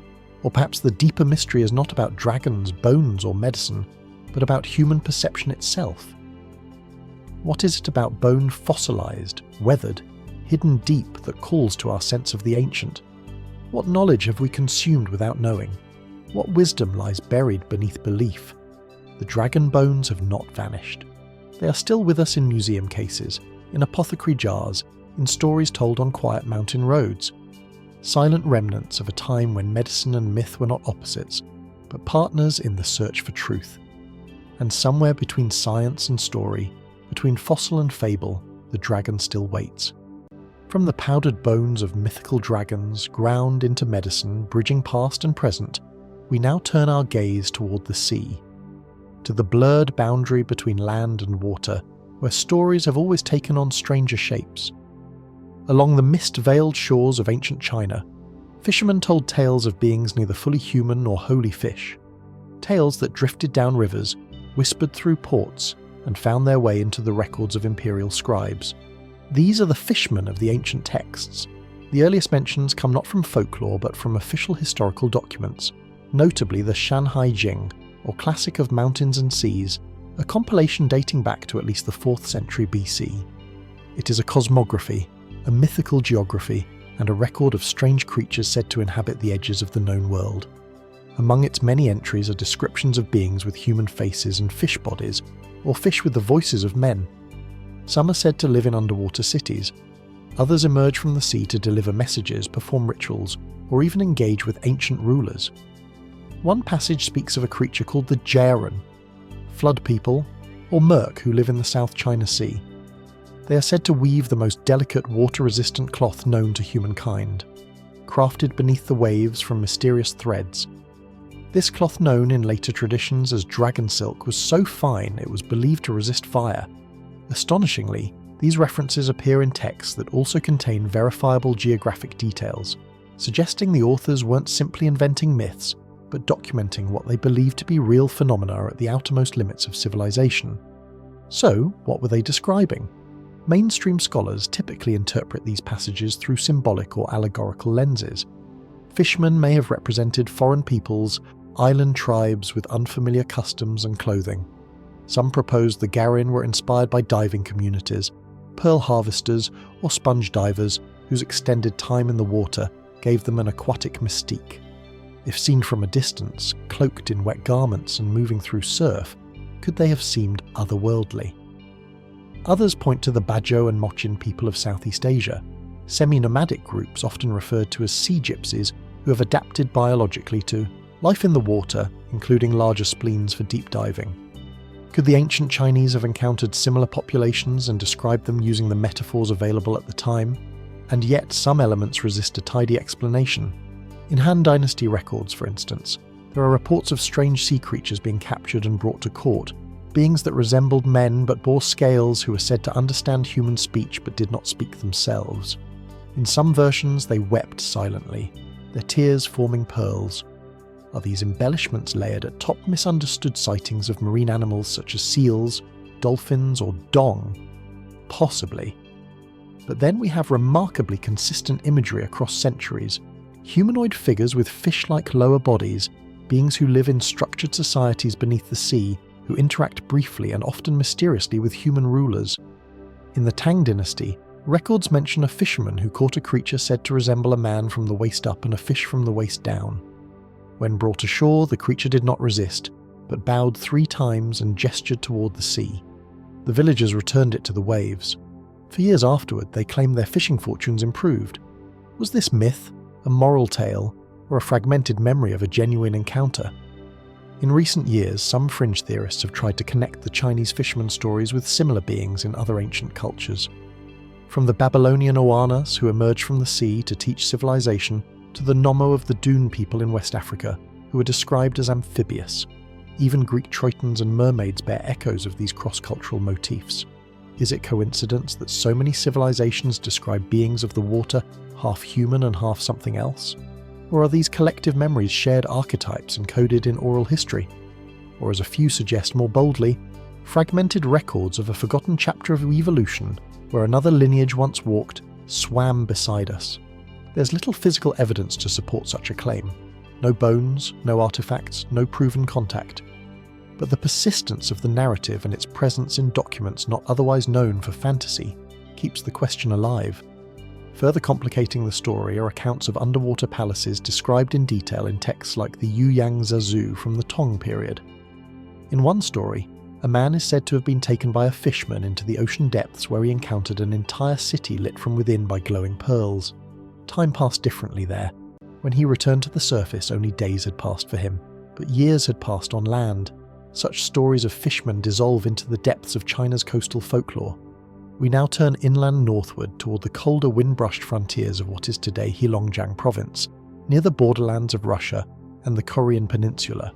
Here, in a vast expanse of dense coniferous forest, broken only by winding rivers and snow-covered mountains, a once formidable people thrived and then vanished. This is the mystery of the Mohe. The Mohe were not a myth. Their existence is well documented in Chinese annals from the Tong dynasty between the 7th and 10th centuries AD. They were a powerful tongue-speaking people related to the Gurchins who would later give rise to the Manchu founders of the Qing dynasty. But what makes the Mohe unusual isn't just their historical footprint, it's the silence that follows it. Their name appears abruptly in written records, sometimes as allies, sometimes as enemies, described as formidable warriors, fur traders, and expert horsemen. The Mohe left behind no known written language of their own, no monumental ruins, no clear legacy in cultural or genetic records, and then sometime between the 10th and 12th centuries, they simply disappear from history. Where did they go, and why does so little remain? Historical accounts such as the Xintang Shu and Quang Shu, the old and new histories of the Tang note that the Mohe were divided into subgroups such as the Hesui Mohe, who inhabited the upper reaches of the Amur River. Their society revolved around hunting, agriculture, and trade. They cultivated millet and raised pigs, and their warriors were feared for their skill in archery and their resilience in sub-zero conditions. Chinese chroniclers were both fascinated and wary of them. The Mohe were said to eat their meat raw, wear pelts of black bear, and build subterranean dwellings to survive the freezing winters. Homes dug beneath the earth, heated by fire, and sealed against the snow. And yet, despite this harsh and remote existence, they developed a complex relationship with surrounding powers. They fought with the Goguro and later engaged diplomatically with the Tang. For a time, they were a bridge between China, the Korean kingdoms, and the nomadic peoples of the north. Then around the end of the 10th century, their name faded from the records, replaced by the Gurchin. Mainstream historians argue that the Mohe were gradually assimilated into the Gurchin tribes. The Gurchins rose to power quickly, founding the Jin dynasty in 1115 AD and waging war with the Song dynasty to the south. It is believed that the Mohe, especially the Hui branch, merged into this rising force, losing their distinct identity in the process. But others point to gaps in this explanation. Linguistic traces of Mohe dialects remain unclassified. Archaeological remains in what is believed to be Mohe territory show a sudden break in material culture. Tools, pottery styles, and burial customs shift dramatically within the span of a generation, and there is no continuous settlement evidence that links Mohe sites directly to later church centres. Moreover, Folk traditions among the Ini and some Manchu-descended communities speak of an earlier people who walked with bears, who vanished into the forest when the stars changed. These tales speak of a migration, not of conquest, of departure, not defeat. Could it be that a portion of the Mohe retreated deeper into the wilderness, refusing to assimilate? Could they have migrated further north or east, disappearing into the dense taiga and tundra of Siberia? Some researchers have looked for genetic links among remote tongue groups like the Gulchi or Nani, but no conclusive markers have been found. In fact, genetic samples thought to be pathway-related show surprising divergence from both Gurchin and later Manchu populations. And then there's the matter of the undeciphered petroglyphs found in the Kotalan mountain range, just beyond traditional Mohe territory. These carvings depict hunters with unusual headdresses, moose-like animals and solar symbols unlike those associated with neighbouring cultures. Some believe they may be remnants of Mohe shamanic practice. Others believe they belong to an even older unknown group, but perhaps the greatest mystery of the Mohe isn't where they went, but why they were forgotten. Unlike the Gurchins, who built empires, or the Khitan, who carved their name into Chinese consciousness through warfare and diplomacy, the Mohe seem to have existed at the edges, essential, visible, and yet strangely unrecorded. Why would a person so prominent in military and trade affairs vanish so cleanly from both the written and material record? Could the eraser be political, an act of history rewritten by the victors? Or did the Mohe themselves choose to disappear culturally, spiritually, even geographically, leaving behind only whispers in the snow? Today, Mohe descendants, if any exist, are unrecognized as a distinct ethnic group. Their identity has been folded into the broader categories of Gurchin and Manchu.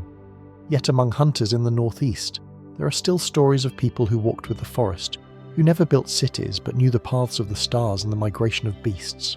In this silence, in this absence, a haunting question remains. Are the Mohe truly gone? Or do they survive not in monuments or maps, but in memory?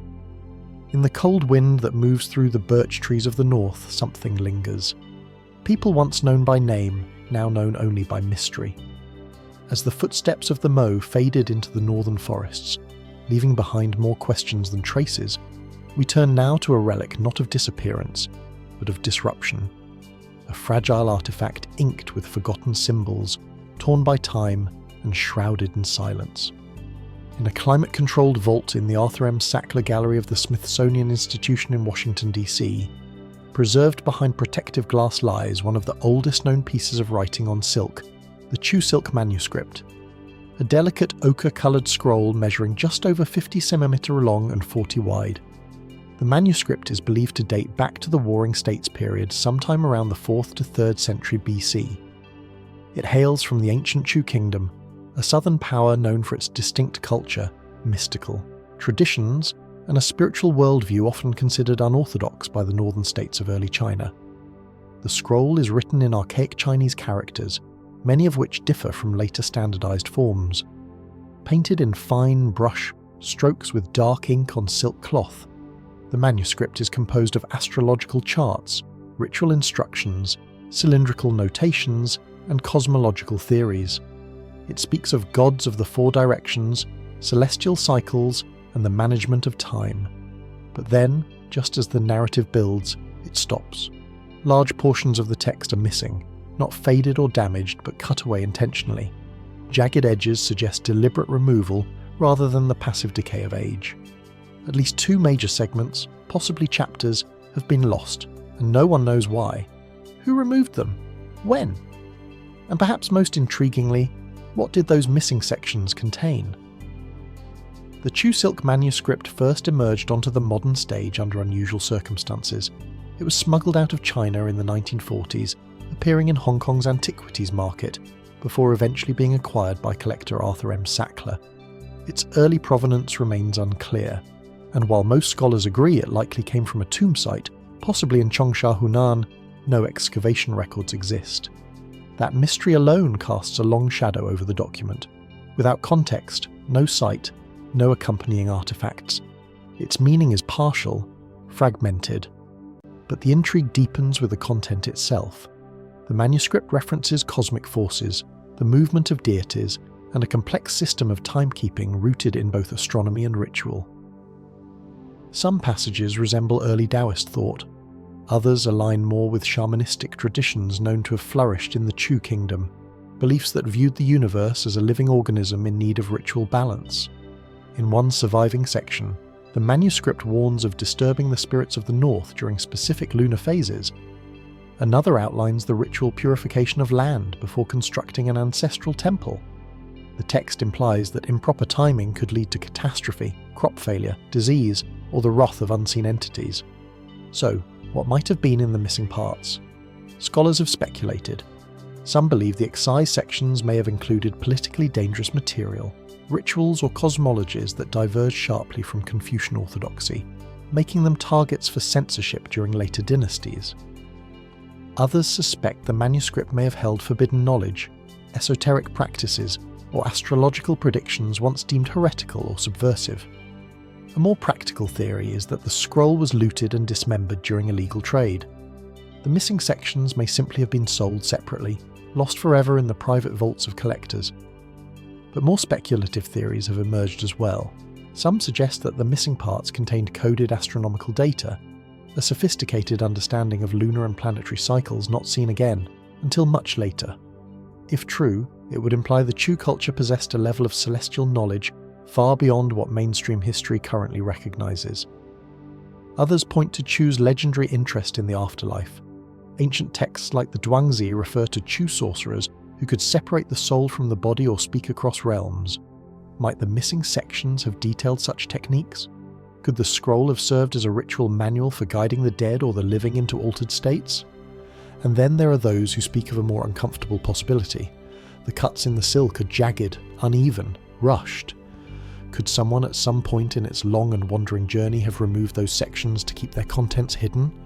What might a fragment of forbidden cosmology mean to a later ruler, scholar or thief? A threat to doctrine? A map to a ritual best left forgotten? With the current manuscript's delicate condition, scientific testing is limited. Even high-resolution imaging has yielded few clues. There are no marginal notes, no impressions on the surrounding fabric, no ghostly ink left behind, only the holes and the unanswered questions they leave. Today, the Chu silk manuscript is admired for its rarity. It represents one of the earliest windows into Chinese cosmological thinking. But its value lies not just in what remains, but in what's been taken away. Who wrote it? Why did they choose silk, a costly, impermanent medium for knowledge so vital? Was it ever meant to survive? Was its fragmentation accidental or deliberate?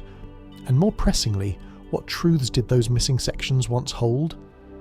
As we peer through the glass at the fraying edge of this ancient scroll, we are left with a tantalizing thought that sometimes the greatest secrets of the past are not the things we can read, but the silences between the lines from the frayed silken threads of the Chu manuscript silent in its omissions.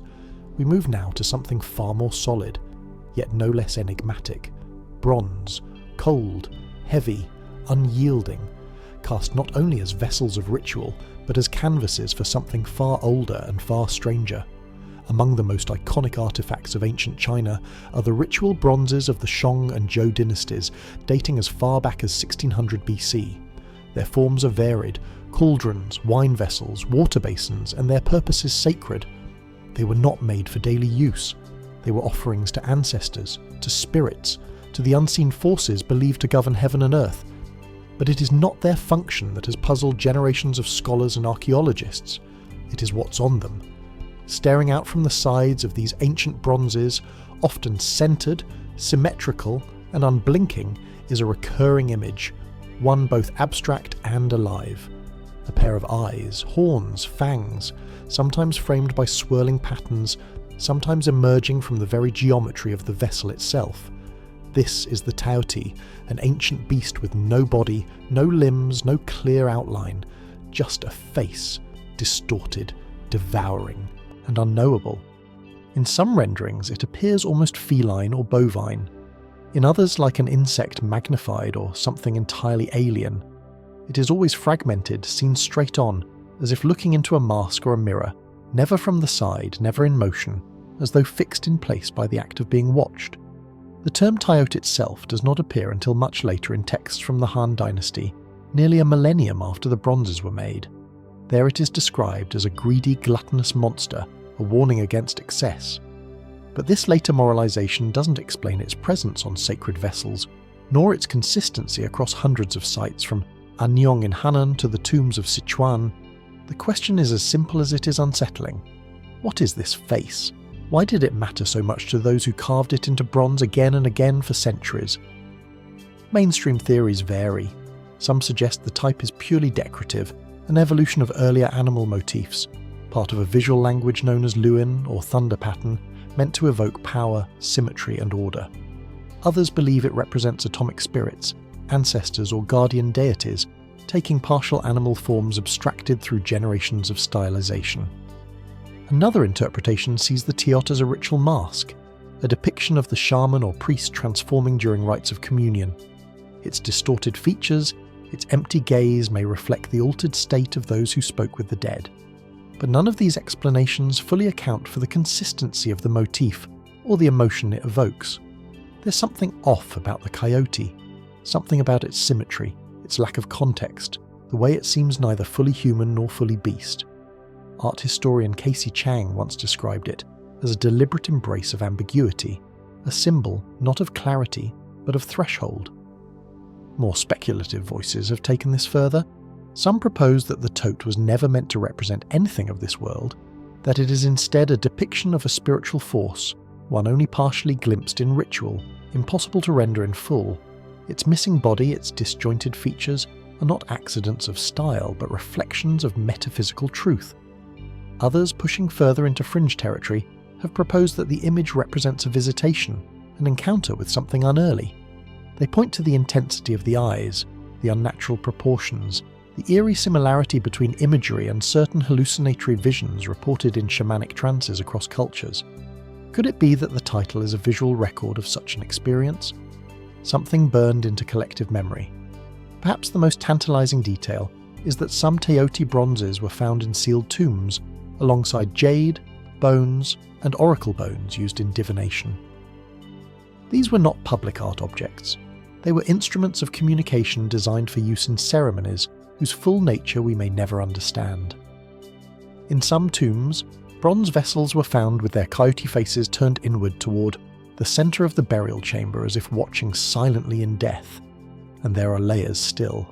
Some bronzes depict multiple faces, 2, 4 or even 8 sets of eyes, stacked or mirrored in complex arrangements. In these cases, the tei seems less a creature and more a principle, a manifestation of watchfulness, of duality, or of something held just beyond the reach of language. Could it have been a symbol of the threshold between worlds, between the living and the dead, between form and formlessness? Or was it a kind of code, a sacred image passed down through secret traditions, its meaning lost over time, but its form preserved through reverence and fear? No ancient text explains the type directly. No carving names it. No inscription tells us why the Shang kings chose to stare into its eyes during offerings of blood and wine, and yet its image remains burnished into bronze, buried and unearthed, replicated with precision across centuries and distances. Who first drew this face? What did they see? And why does it still feel present? Perhaps like the missing silk of the Chu manuscript, the title is a message not meant to be read, but felt. A shape from the deep structure of ancient thought, a glimpse into a world where gods and beasts shared space and watched. Even now in museums and tombs behind glass and stone, the tout waits, its eyes fixed, its mouth open, its silence louder than words. And we are left to wonder, what exactly were our ancestors trying to remember or forget? From the cold, metallic gaze of the coyote, etched into bronze as if guarding secrets only the dead could decipher, we now shift towards something lighter in form, yet equally steeped in mystery. Shadows, not cast by monuments or mountains, but by figures made of translucent skin, held aloft by bamboo rods, and brought to life by flame. This is the world of ancient Chinese shadow puppetry, and more specifically its most haunting variation whispered of in folk tales and hinted at in early chronicles. The shadow puppets of the dead. In dusty temple storage rooms across northern China, particularly in Shanxi and Gansu provinces, antique shadow puppets still survive. Delicate jointed effigies cut from the hide of donkeys or oxen, dyed in vivid hues and perforated with intricate patterns. By day, they are inert, flat, curled relics of a bygone performance art. But at night, when placed behind a silk screen and lit by the flicker of a lantern, they awaken. They dance, speak, and vanish in silence. And for over 1,000 years, their stories have blurred the line between entertainment, ritual, and the unseen. Historically, Chinese shadow play is said to trace back as far as the Han Dynasty, around 121 BC, when legend tells of a grieving emperor who, desperate to reunite with his deceased concubine, commanded his court magicians to summon her spirit. According to the tale, they created a silhouette in her likeness and projected it onto a screen by firelight. The emperor watched in awe as her image moved once more. Whether myth or memory, the association between shadow puppetry and the afterlife was born. What followed was not merely theatre, but something far more complex. During the Tang and Song dynasties, shadow puppetry evolved into a sophisticated art form with spiritual undercurrents. Performances were often held during funerals in ancestral temples, or to appease restless spirits during ghost festivals.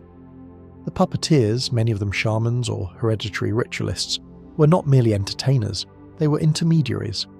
And here the mystery begins to deepen. In certain rural traditions, long considered fringe even by Chinese scholars, puppets were not created from ordinary materials. Instead, they were crafted, so it is said, from the hides of animals sacrificed in ritual, cured under moonlight and inscribed with the names of the deceased.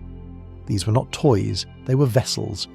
These effigies, sometimes called soul puppets, were used in performances that mimicked episodes from the deceased's life, journeys, feasts, disputes. But witnesses claimed that the puppets moved strangely beyond the natural motion of rods and hands. They jerked, trembled. At times, as some oral accounts claim, they moved even when no one touched them. Could this be the embroidery of folklore? Of course, but across regions separated by geography and dialect, similar stories persist, that certain puppets, once animated in a funeral, could never be used again. That to keep one in the home was to invite illness, misfortune, or dreams haunted by voices not one's own. That some puppeteers passed their craft only through bloodlines and warned never to perform outside sacred hours, lest the wrong spirit be summoned. And then there are the silent records. Bundles of shadow puppets found in burial caches, particularly those unearthed from Tang-era tombs where no theatres stood and no audience could ever watch. Some lie with ceremonial wine cups and incense. Others bear traces of cinnabar used to preserve the dead and ward off demons. What were these puppets doing in the tombs? Some scholars suggest they were offerings, entertainment for the afterlife. Others theorize they served a ritual purpose during burial, helping guide the soul on its journey, reenacting moral lessons or cosmic myths. But the presence of puppets shaped like known family members, elderly fathers, departed children, hints at something more personal and possibly more unsettling. Was shadow puppetry once a form of necromancy, a way to briefly allow the soul to re-inhabit a material shape, to speak through image and movement? Historical texts are guarded on the subject. The Zhou, an ancient manual of rites, speaks cryptically of performers who channel the wind and call forth the likeness of memory. A Tang-era tablet from Luoyang references a puppet ritual used to quiet the unrest during an epidemic, but nowhere is the practice described in full. The truth, as with many ancient arts, lies half in shadow. Today, the tradition of shadow puppetry is a fading one, kept alive in folk festivals and museums. The bright, humorous plays performed for children seem worlds away from their ancestral function. Yet, in certain corners of rural China, elders still tell tales of puppets that remember, of performances no one admits to attending, of figures that danced in the firelight long after the lanterns were blown out. Is it all superstition? A relic of grief? Or does it speak to a deeper understanding of how the living and the dead once coexisted, how the line between memory and presence was made visible, if only for a moment in a flickering silhouette? We may never know. But as the screen glows amber and the shadows begin to stir, we're left with a question that lingers softly like a breath behind silk. Whose stories were these puppets really telling? And who was watching from the other side? As the shadows of the puppet screen fade into silence, we move now into the open, into the stone and soil of a landscape that once echoed with the power of kings, rituals, and the whispers of ancestral gods. In the north-central plains of China in present-day Henan province lies the city of Anyang. At first glance, it's a modern sprawl of concrete and bustle, but buried beneath its streets, hidden among the rolling fields and winding rivers, lies one of the most significant archaeological sites in East Asia. The ruins of Yin, the last capital of the Shang dynasty, dating back to around 1300 to 1046 BC. It was here that the earliest Chinese writing was discovered.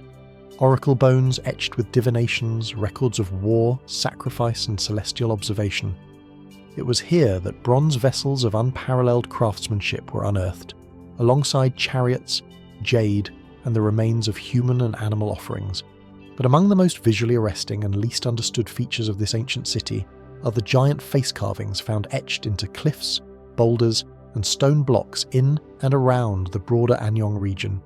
Often stylized, sometimes grotesque, and always imposing, these monumental stone visages do not resemble typical Shang-era art. They are large, some over a metre tall, deeply carved, and strangely symmetrical. Broad foreheads, circular staring eyes, gaping mouths. In certain cases, horns or fangs curl from the edges, echoing the tight motifs seen on bronze vessels, yet rendered with a rawness that suggests something far more primal. Many of these carvings were discovered not in temple ruins or palace walls, but on remote hillsides facing outward, as though watching over the land or guarding invisible thresholds. And here the mystery begins. Who carved these faces? For what purpose? And why, even after decades of excavation, do we still have no definitive answer? Mainstream archaeology cautiously links the carvings to ritualistic or religious purposes.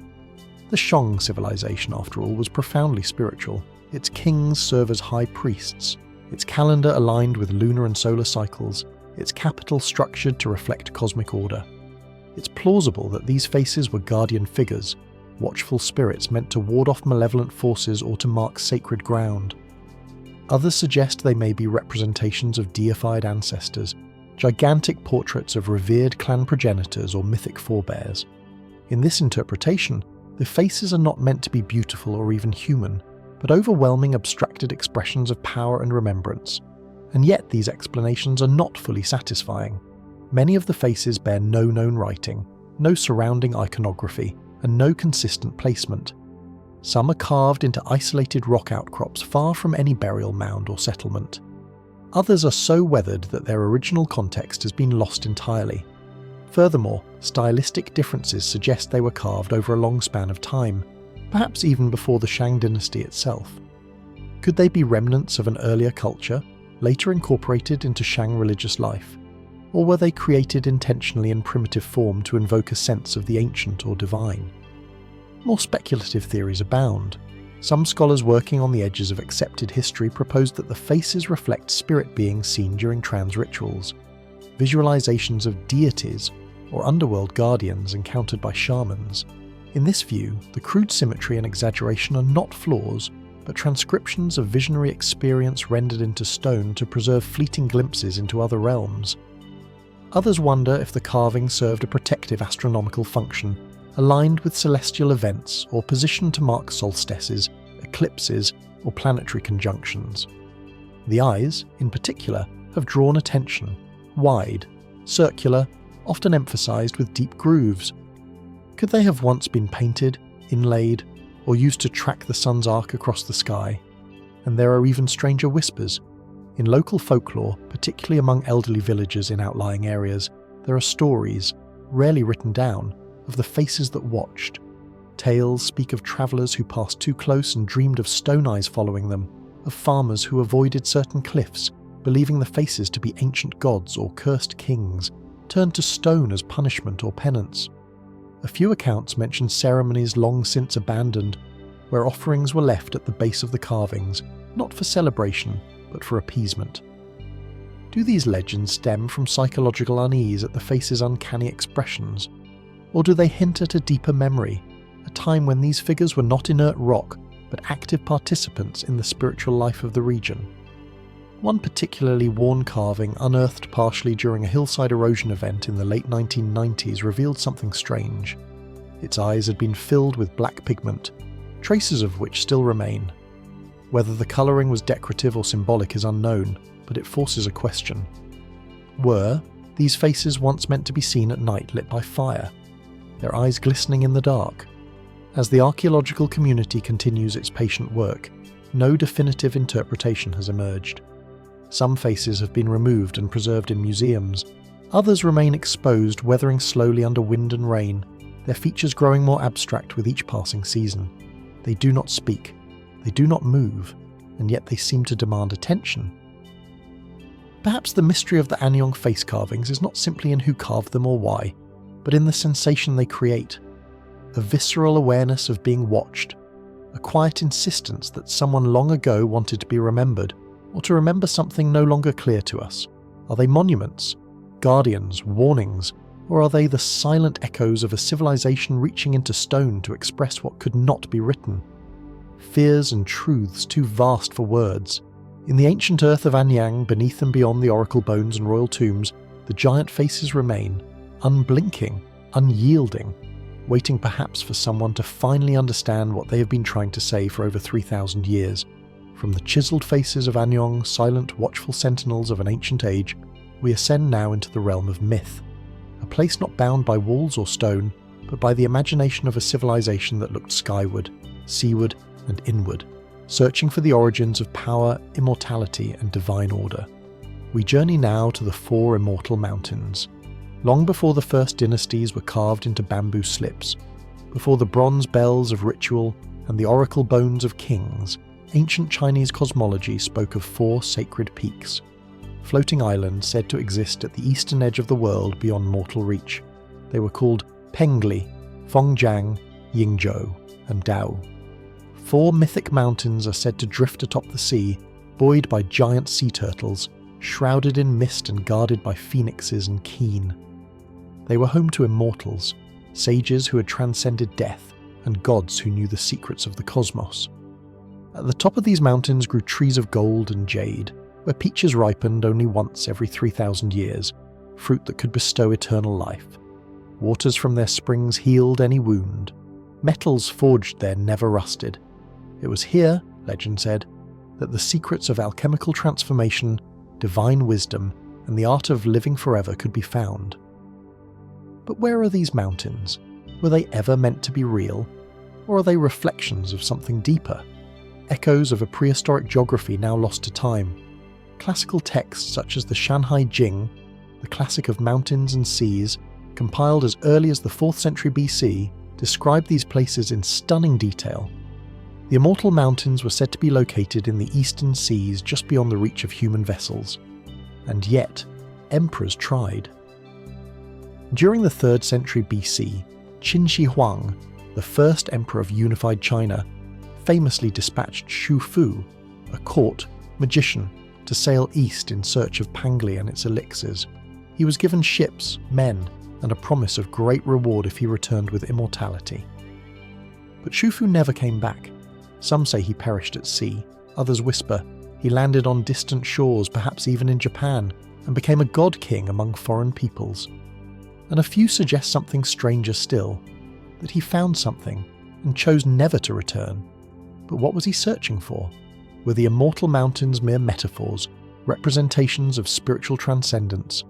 Or were they based on actual geographic memory, remnants of a forgotten land or prehistoric islands now lost beneath the sea? Curiously, across the eastern seaboard of China, there are scattered sites that bear names like Pengli Pavilion, Fengjiang Rock, or Yingzhou Temple, each claiming some echo or presence of these legendary places. At Mount Laowo in Shandong Province, Taoist priests for centuries have held rituals said to open portals to the immortal realms. Visitors have reported dreams, visions, even unexplained shifts in time. Are these just products of faith and suggestion, or traces of a deeper connection between land and legend? Some archaeologists taking a cautious approach note the possibility of a lost archipelagos, islands that once existed in the Yellow Sea or East China Sea, now submerged due to tectonic shifts or rising waters. Could early coastal peoples have preserved oral memories of these lands? Stories that later morphed into myths of floating mountains. Others look at the symbolic. 4 is a sacred number in Chinese cosmology, associated with the cardinal directions and balance. The immortal mountains may represent a spiritual map rather than a physical one. Pillars holding up the heavens like those described in early myths of the goddess Nua, who repaired the sky with coloured stones. And yet, even among the speculative, one cannot ignore the strange consistency of the descriptions. Across centuries and regions, from tourist scrolls to imperial records, the same details persist. Floating peaks, magical flora, immortal beings, and an unreachable eastern sea. How did such uniformity arise unless the idea was seated from a common source? Even in modern times, the mystery endures. In 1981, Chinese sailors off the coast of Liaoning reported seeing just before dawn a chain of peaks suspended above the ocean, glittering with strange light. Optical illusion, atmospheric phenomenon perhaps. But those aboard described a sense of stillness, as if time had stopped. As with many ancient Chinese mysteries, the line between metaphor and memory remains blurred. Were the immortal mountains allegories for spiritual awakening or fading memories of an ancient land now swallowed by the tides? Could the myth reflect a prehistoric migration route, one used by early shamans or priest-kings whose journeys were later deified? Or was it always a mirror, a symbolic realm conjured by a civilization trying to reconcile the transience of life with the desire for eternity? We may never know. But as the mists roll across the eastern horizon and the waves shimmer under the pale light of dawn, we're left to wonder, what if Panglai, Funjiang, Yingzhou, and Dao were not meant to be found in space, but in time? Not places to reach with sails and maps, but with memory, ritual, and the strange alchemy of belief. Even now, the sea guards its secrets, and just beyond the edge of the known world, something waits. As legends of floating mountains drift into the mists of memory, we now turn our gaze westward towards something far more solid, yet no less mysterious. Towering, austere, and impossibly remote, they have stood since before the first emperors drew breath. A wall of stone between earth and sky, a place the ancients did not merely respect but feared. The Kunlun Mountains, spanning over 3,000 kilometers across western China. This formidable range cuts through Xinjiang, Tibet, and Qinghai like the spine of the world. Snow-capped peaks pierce the heavens, glacial rivers snake through high-altitude valleys, and few creatures dare roam these desolate sacred heights. To modern geographers, the Kunlun Range is a vast and rugged landscape, one of Asia's longest mountain systems formed by the slow collision of tectonic plates. But to the ancients, the Kunlun was something far more than a physical barrier. It was the axis mundi, the cosmic axis, the centre of the world where heaven touched the earth. For thousands of years, the Kunlun Mountains were described not just in terms of geology, but of divine architecture. They were said to be the dwelling place of gods, immortals, and spirit beasts. The great Queen Mother of the West, Shi Wangmu, was said to rule from a palace of jade and gold deep within the range, surrounded by enchanted flora and beasts unseen by the mortal eye. In some of the earliest Chinese mythological texts, such as the Classic of Mountains and Seas, the Kunlun appears again and again as a gateway between worlds. But what kind of gateway? Ancient Taoist traditions held that within the Kunlun were portals, places where the boundary between this world and the next grew thin. It was believed that shamans and sages could access other planes of existence from these mountain passes if they possessed the correct incantations or had undergone proper purification. This was not metaphor but cosmological geography. The Kunlun was mapped as a central node in the universe where the energies of the heavens, earth, and underworld converged. The Yellow River was believed to flow from its base, and the phoenix tree, the Faust tree, and other mythical flora were rooted in its hidden groves. Was this all allegory? A spiritual landscape projected onto remote terrain? Or were ancient Chinese sages encoding something else? Perhaps even knowledge lost over millennia. Even today, certain ridges and gorges of the Kunlun remain shrouded in secrecy. Military access is restricted in key areas, satellite images show blurred zones, and local nomads share hushed tales of strange lights, inexplicable disappearances, and a hum that emanates from deep beneath the rock. What might lie beneath? Some researchers have posited that the region's extreme remoteness and low population density may hide geological anomalies, subsurface caverns, magnetic irregularities, or even seismic activity that creates unusual sensations in those who venture too close. These are grounded scientific possibilities, and yet fringe theories take it further. Some believe the Kun Mountains conceal prehistoric technology, remnants of a forgotten high civilization. Others speak of energy vortexes, natural gateways into alternate dimensions, perhaps not unlike concepts found in other ancient cultures across the globe.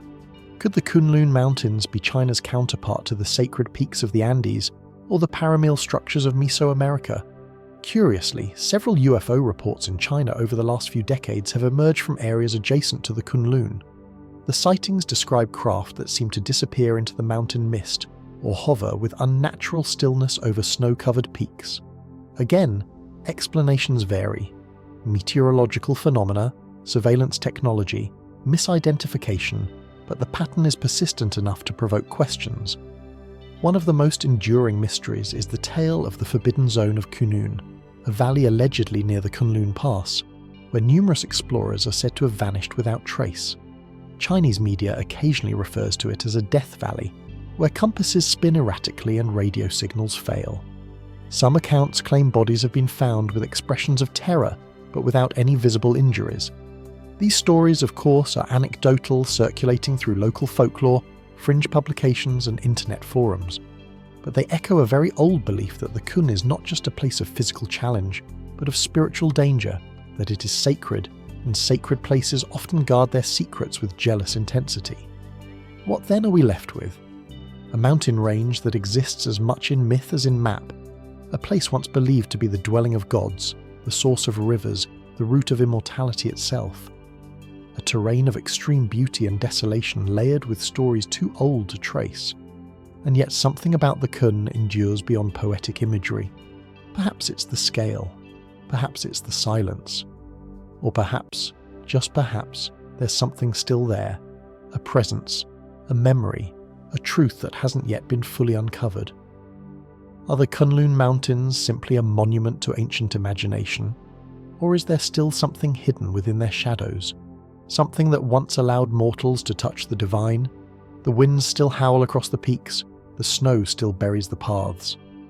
And beneath the white silence, something waits.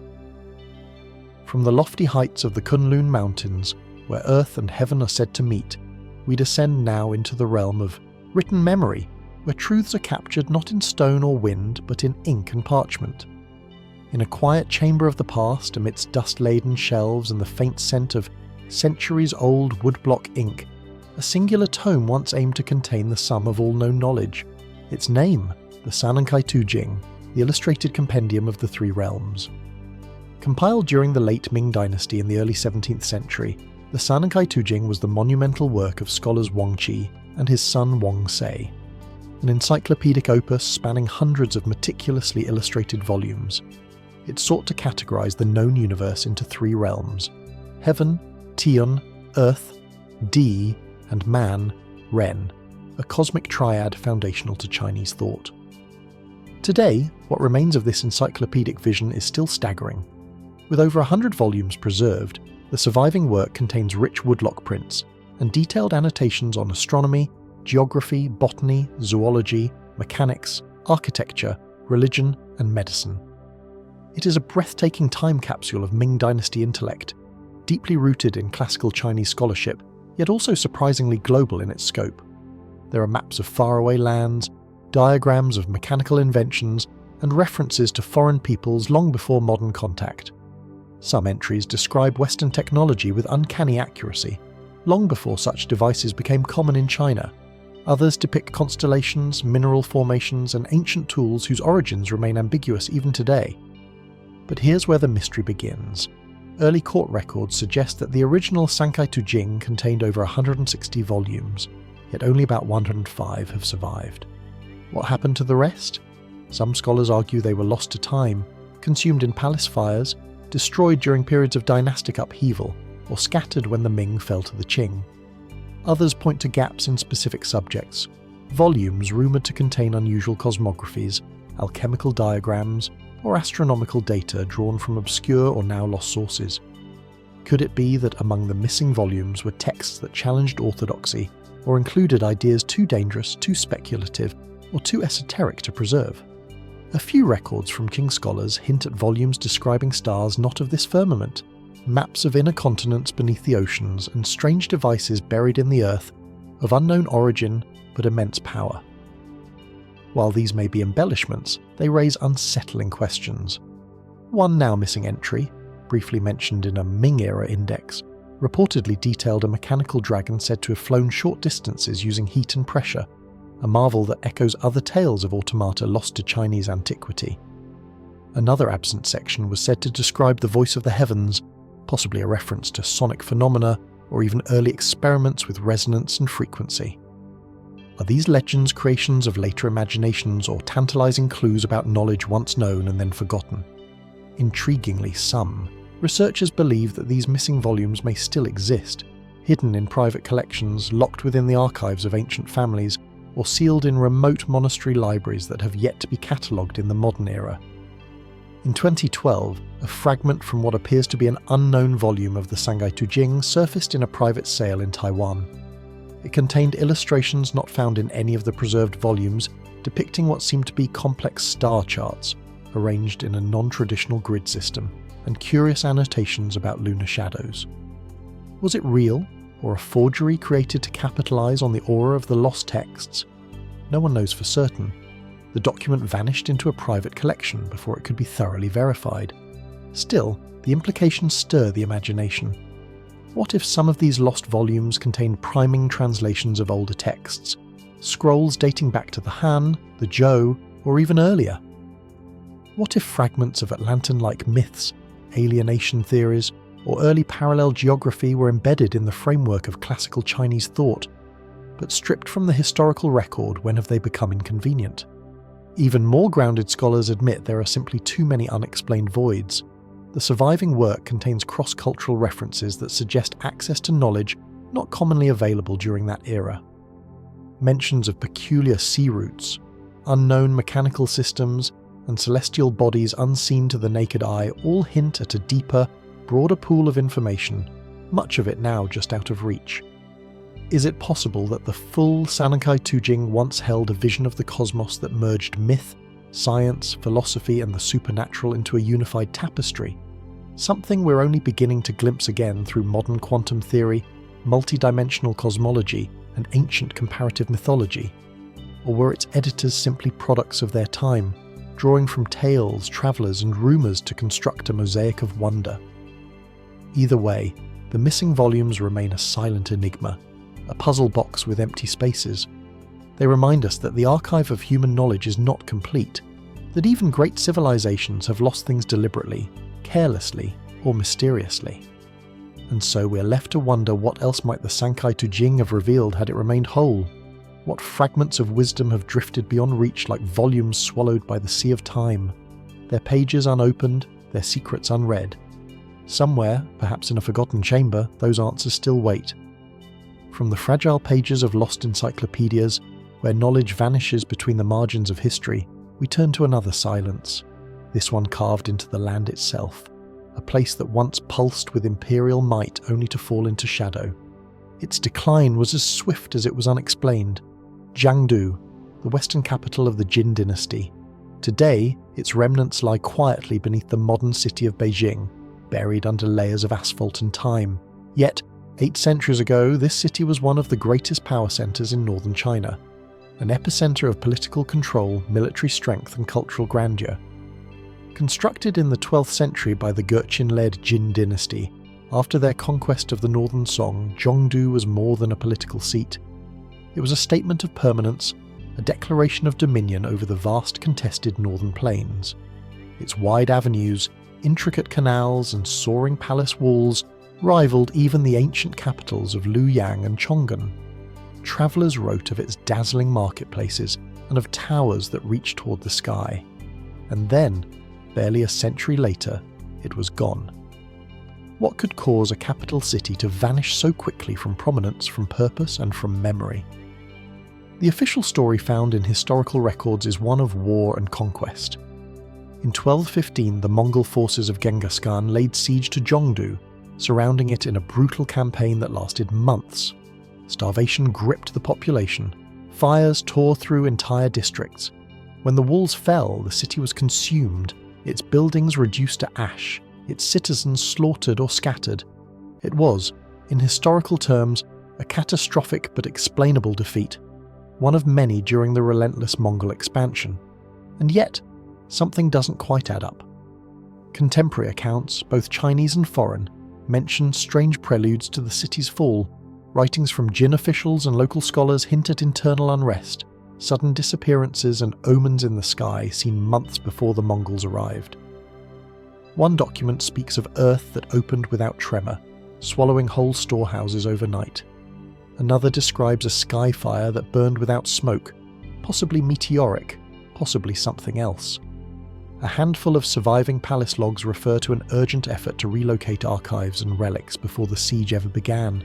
Some believe this was precautionary, others suggest it was a response to something more cryptic, knowledge that the city was already doomed by forces less tangible than the Mongol army. Could Jiangdu's fall have been accelerated by internal sabotage, or the collapse of structural foundations weakened by rushed construction and over-ambitious planning? Or was there something more elusive at work? Something that even contemporary historians hesitated to name. Centuries later, when Qing-era excavators began unearthing parts of the old city, they found more questions than answers. Large underground chambers filled with rubble, but showing signs of precise stone-cutting techniques unfamiliar even to experts of the time. A few stone tablets bore scripts not native to the Inn court, resembling more ancient Tungus or even pre-Chinese glyphs. Who carved them? Some believe these markings connect Jiangdu to a far older cultural substratum, possibly from nomadic or tribal groups long assimilated or erased. Others suggest that Jiangdu was built on top of a much older site, whose history was never fully understood by its Jin architects. Even stranger are the urban voids discovered beneath modern-day Beijing, subterranean tunnels and forgotten cisterns that don't appear in any surviving Jin records. Were they part of the capital's infrastructure? Emergency escape routes? Ritual chambers? In 2005, construction workers accidentally opened a sealed chamber beneath Beijing's Xieng district. Inside were fragments of what appeared to be elaborate jade fittings, ceremonial weapons and organic remains. Burned, but deliberately arranged. The chamber was quickly resealed, and details of the find were never formally published. What were they trying to hide? Fringe theorists speculate that Yongdu's destruction was not simply the result of military conquest, but the culmination of a deeper unravelling. Some propose that esoteric practices within the Jin court, rituals drawn from earlier shamanic or Taoist traditions, may have gone awry, unbalancing the harmony of the city itself. Could the Jin elite have been meddling with forces they didn't fully understand, seeking to control fate or divine protection only to unleash calamity? Of course, mainstream historians caution against reading too much into scattered anomalies. The fall of Jiangdu, they say, was tragic but not mysterious, a casualty of war, politics, and the inevitable march of empire. Still, the silence is telling. Little remains of Jiangdu today. The outer city walls lie hidden beneath Beijing's grid. The central palace district, once adorned with lacquered pillars and golden eaves, now sleeps beneath modern shopping districts and apartment towers. And yet something stirs in the silence. A city doesn't simply disappear. Not entirely. Echoes remain in brick, in story, in the very soil. So we ask, did the Jin dynasty's western capital fall solely by sword and flame? Or did it crumble under the weight of secrets too great to bear? Perhaps somewhere beneath the pavement in forgotten corners of the old imperial ground, the truth still lingers, waiting for the moment it will be uncovered once more. As the last embers of Jiangdu flicker into the shadows of history, we turn not toward ruins or buried stone, but towards something less tangible, a being that exists in whispers, in parchment, in dreams, a creature both feared and revered. It does not dwell in capitals or halls of power, but in the borderlands of belief. It is known by many names across many centuries, but in China it is called Huli Jing, the nine-tailed fox. High in the mist-veiled mountains of Qinghai among pine forests so ancient their roots wrap around forgotten shrines, stories persist of a fox with shimmering white fur and eyes like molten gold. Locals say it appears only at twilight, vanishing before its full form can be seen. Yet in the silence it leaves behind, there lingers a sensation of presence, of intelligence, of something not entirely of this world. What is the nine-tailed fox? In its simplest form, it is a mythical creature from Chinese folklore. A fox spirit that upon living for 1,000 years grows 9 tails and attains immense power, often capable of shape-shifting into human form. It first appears in recorded Chinese literature as early as the 4th century BC in texts like the Shanghai Jing, the classic of mountains and seas where it is described as an omen bearing beast both auspicious and dangerous. But the legend does not remain static. Over centuries, the nine-tailed fox evolved. In the Han Dynasty, it is associated with fertility and the divine feminine, often appearing as a celestial creature of grace. Later, during the Tang and Song dynasties, its image darkens, becoming a seductress, a manipulator of men, a harbinger of political instability. In some stories, it is a spirit of vengeance. In others, a wise and lonely guardian of ancient truths. Why the shift? Some scholars argue the changing character of the nine-tailed fox reflects societal anxieties, particularly those around powerful women, shifting dynasties, and foreign influence. In times of peace, the fox is beautiful and benevolent. In times of upheaval, it becomes monstrous, and yet the nine-tailed fox refuses to be fully explained away. Historical records from various dynasties include odd accounts, not myths, but documents presented in court of fox-like beings infiltrating human society. One record from the later Zhou period describes a woman of unearthly charm who vanished after her residence was searched, leaving behind only white fur and an overwhelming fragrance of sandalwood. Another tale dated to the Tang court tells of an advisor who claimed to receive nightly visions from a nine-tailed entity that taught him complex philosophical diagrams. His ideas were dismissed, but strangely some of those same patterns appear centuries later in Daisy alchemical scrolls, origin unknown. Could these just be metaphors? Or did the ancient world experience something else? In Korean and Japanese traditions, where the creature is known as Gumho and Kitsune respectively, similar legends abound. The consistency of the myth across East Asia despite cultural differences raises a compelling question. Is there a shared archetype beneath the surface, or could these stories stem from real, unexplained encounters? Biologically, no such creature has ever been verified. But then again, the nine-tailed fox has never claimed to belong fully to the natural world.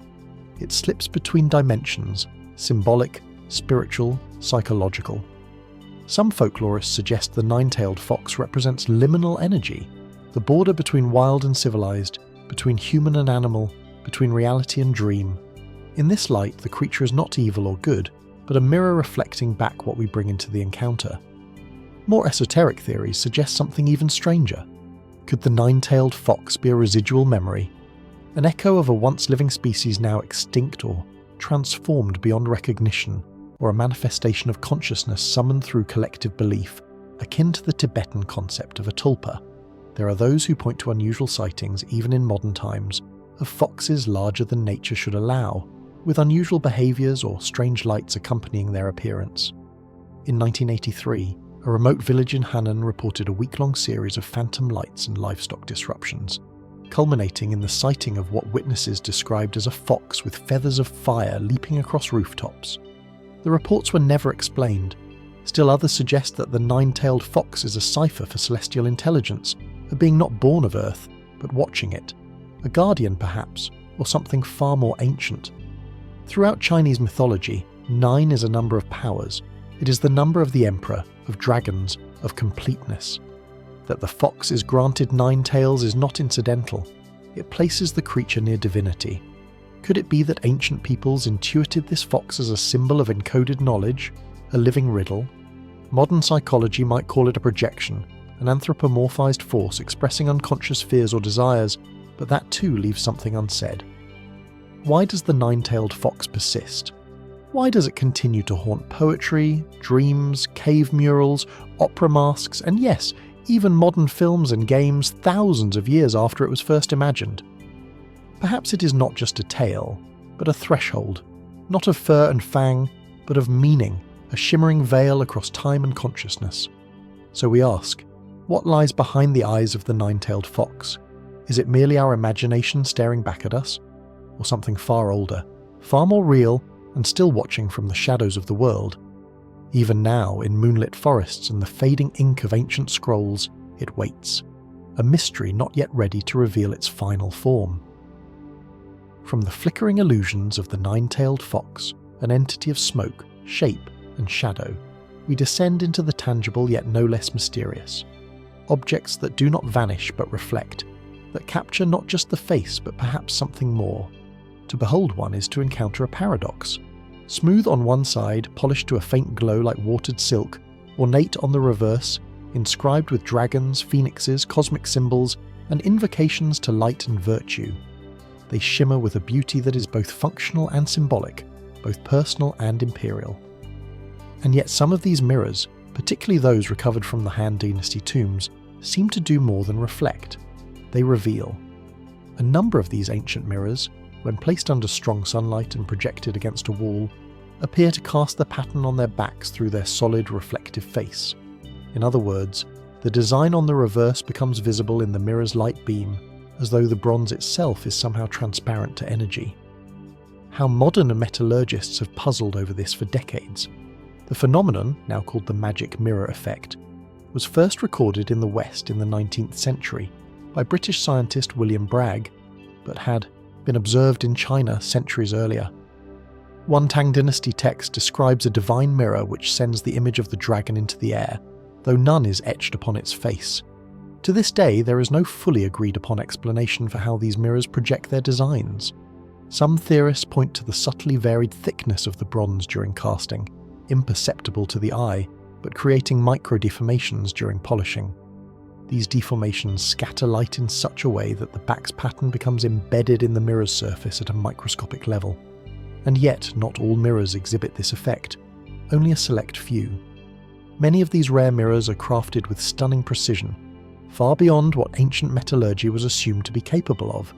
The alloy is usually a mix of copper, tin, and lead, but in proportions so finely tuned that even slight deviations would ruin the mirror's performance. Some show traces of mercury, perhaps used in polishing, or perhaps for something else.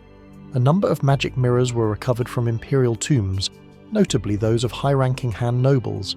Others were buried with scholars or mystics, raising the question, were these mirrors mere status symbols or ritual tools? The symbolism in their engraved backs is dense, layered and astrological. Circles within circles, 8 trigrams, celestial animals, inscriptions invoking harmony between heaven and man. Were they used for divination, for communication with the spirit world, or as some fringe theorists suggest, for something more technological? One theory posits that these mirrors were early optical devices used not just for reflection, but to direct light in meaningful ways, possibly in temples or burial rituals. Could they have been part of sunlight rituals, projecting images onto walls or bodies during sacred ceremonies? A few Taoist texts hint at mirrors that could reveal a person's soul or reflect the true form of a being. The philosopher Zhangzi wrote of a mirror so clear that even heaven would lean to gaze within it. Was this metaphor or memory? In a fascinating twist, some mirrors have been found to ring like bells when struck gently, vibrating with a pure tone that suggests precision casting and a keen awareness of harmonic resonance. Is it possible that the mirrors of ancient China were part of a multisensory ritual technology? Sight, sound, light, reflection. Even more provocative is their connection to the cosmos. The recurring appearance of astronomical symbols, including depictions of the Big Dipper, lunar phases and planetary alignments, suggests these were not idle decorations. In Chinese cosmology, mirrors were believed to repel evil and connect realms, heaven, earth, and the underworld. So, were these mirrors spiritual gateways, portals in polished bronze? It's tempting to romanticize, yet the craftsmanship is real, the optical effects measurable, the knowledge undeniable. But the questions remain. Why were so few of these mirrors made? Why do only certain ones project the magic mirror effect, while others, though nearly identical in form and age, do not? Were the secrets of their creation deliberately hidden, passed only from master to disciple, or lost entirely when dynasties fell and tombs were sealed? Recent scientific efforts have managed to replicate the effect using modern tools, but even then, only with great effort and precision. How did craftsmen over 2,000 years ago achieve the same result? By hand.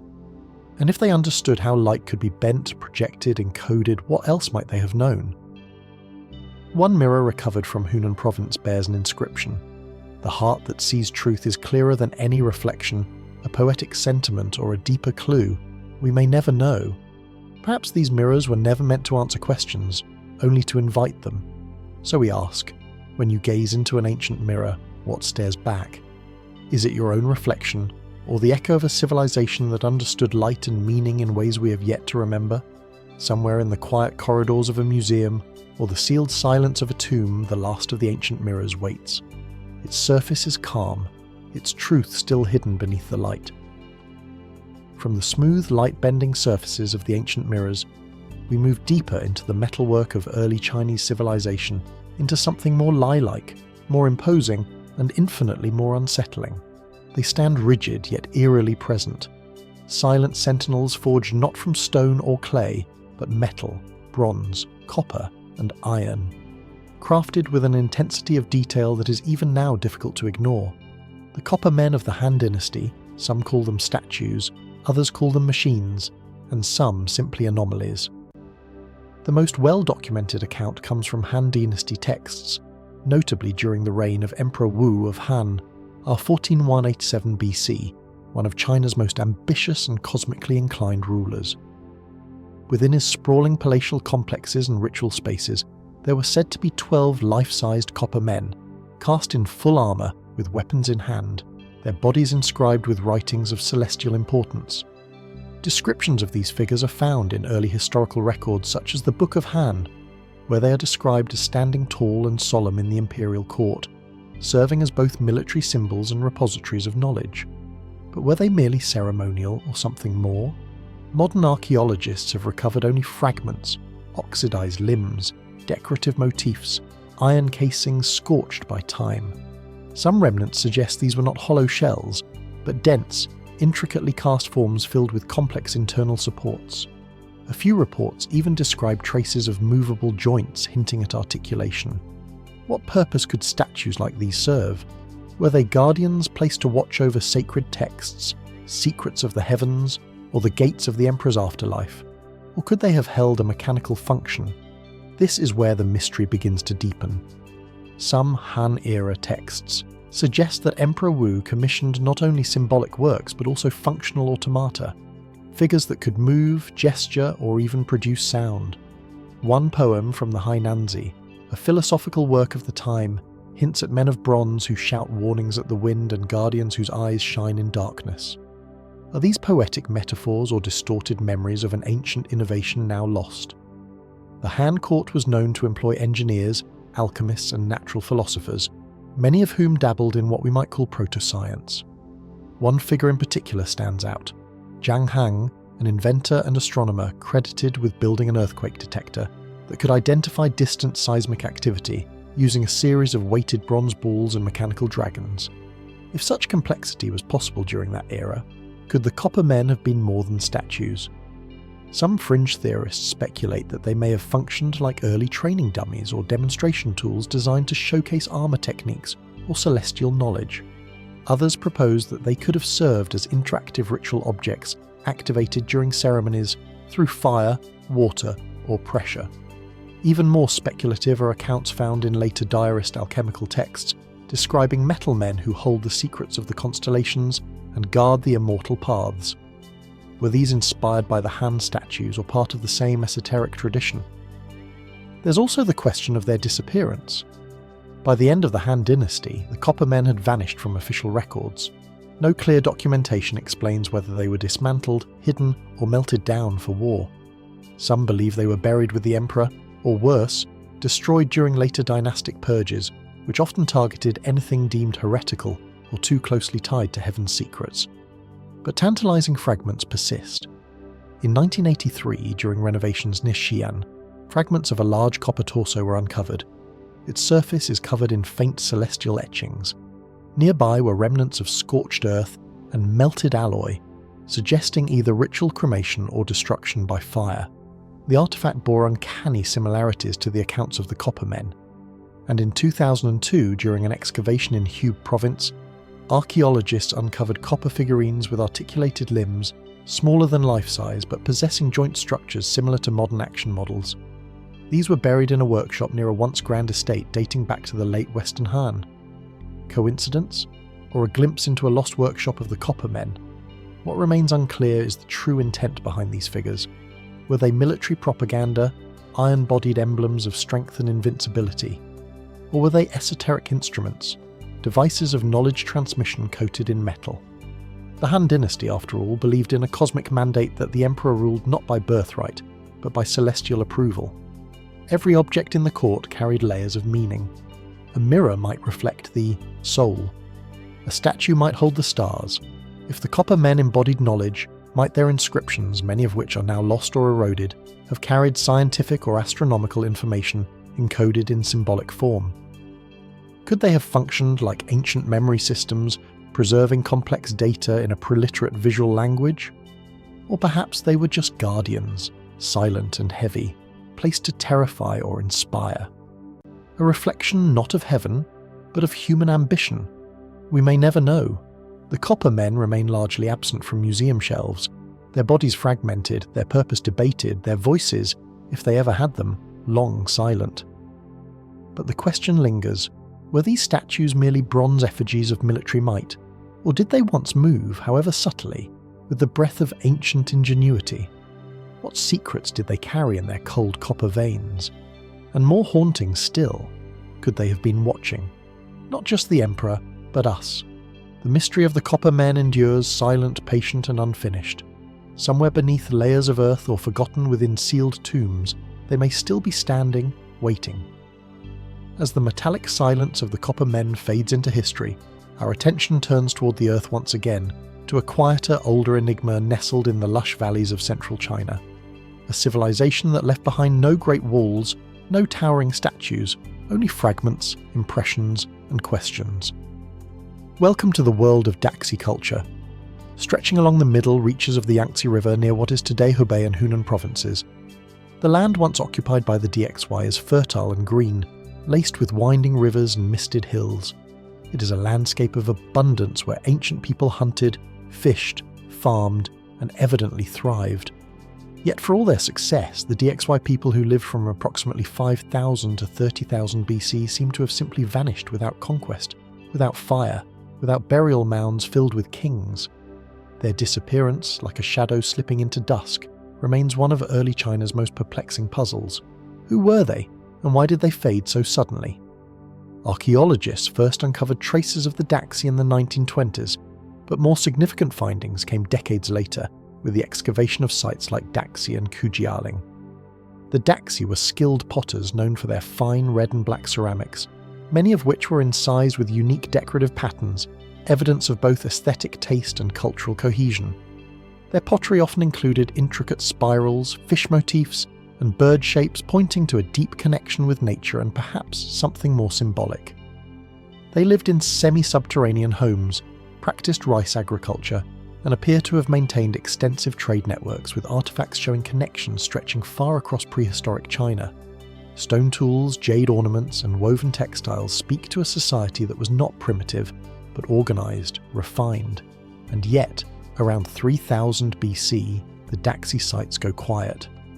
The pottery ceases, settlements dwindle, cultural signatures vanish from the archaeological record. So what happened? Mainstream scholars point to environmental change. There is some evidence to suggest that flooding of the Yangtze River, possibly tied to monsoon variability or early deforestation, disrupted agricultural productivity. In a civilization so closely tied to river systems, a prolonged period of inundation or crop failure could have triggered migration or societal breakdown. Others suggest conflict or assimilation that neighbouring cultures such as the emerging Kujing or Liangju cultures absorbed or displaced the DXI. But if this was the case, where are the transitional layers? Why is the shift so abrupt, so complete? Some researchers propose the Daxi didn't vanish, but transformed, their descendants becoming the bedrock of later regional groups. Yet, this theory struggles to explain the distinct stylistic and technological discontinuities in the archaeological record. And then there are the stranger ideas. A few fringe theorists suggest the Daxi had access to lost knowledge, astronomical or spiritual systems passed down from a forgotten lineage of ancient sages, or even, as one early 20th century folklorist proposed, sky people. These ideas stem in part from the symbolism found on Daxi pottery, which some interpret as early cosmological diagrams. Spirals arranged in trios, star-like symbols, fish with exaggerated eyes pointed to the heavens. Is this simply art or encrypted meaning? Local legends from the region sometimes speak of river ancestors who came from the mist, taught farming and carving, and left again without a trace. Could these tales be fading echoes of the Daxi? Of course, such theories tread a fine line between poetic mythology and historical inquiry, but in the absence of clear answers, the mystery remains open. Intriguingly, one Daxi site revealed the remains of an individual buried with unusual precision, surrounded not by wealth, but by tools arranged symmetrically, as if part of a ritual or code. Scholars remain divided. Was this a shaman, a craftsman, or something else entirely? Another point of curiosity lies in the Daxis' sudden mastery of rice cultivation. The Yangtze region is considered one of the earliest centres of rice domestication, and the Daxi played a role in spreading this knowledge. But how did a society with such agricultural sophistication collapse so completely, leaving no clear cultural descendants? Why do their settlements disappear without clear signs of invasion or slow decline? Is it possible the Daxi culture represents an evolutionary branch in early Chinese civilization, one that rose quickly, flourished, and then for reasons unknown died out before it could leave a larger genetic or cultural imprint? Or were they, like so many early societies, victims of nature's whims, caught in a moment of ecological fragility we're only now beginning to understand? What survives of them are broken pots, stone tools and subtle soil stains, a language of absence, of interrupted lives. And in that absence, a void remains, one that archaeologists, historians and even storytellers continue to peer into.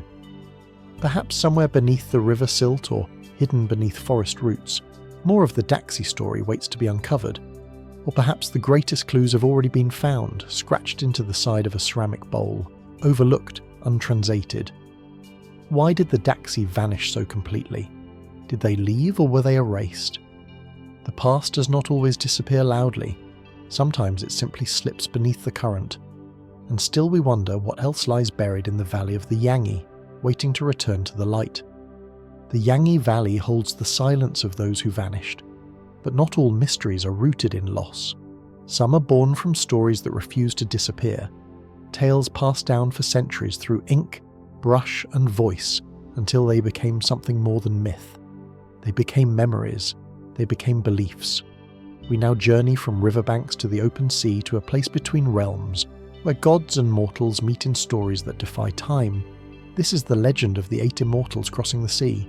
The sea in question is often imagined as the Bohai Gulf or the East China Sea, its surface shimmering under sun or starlight stretching endlessly into the mist.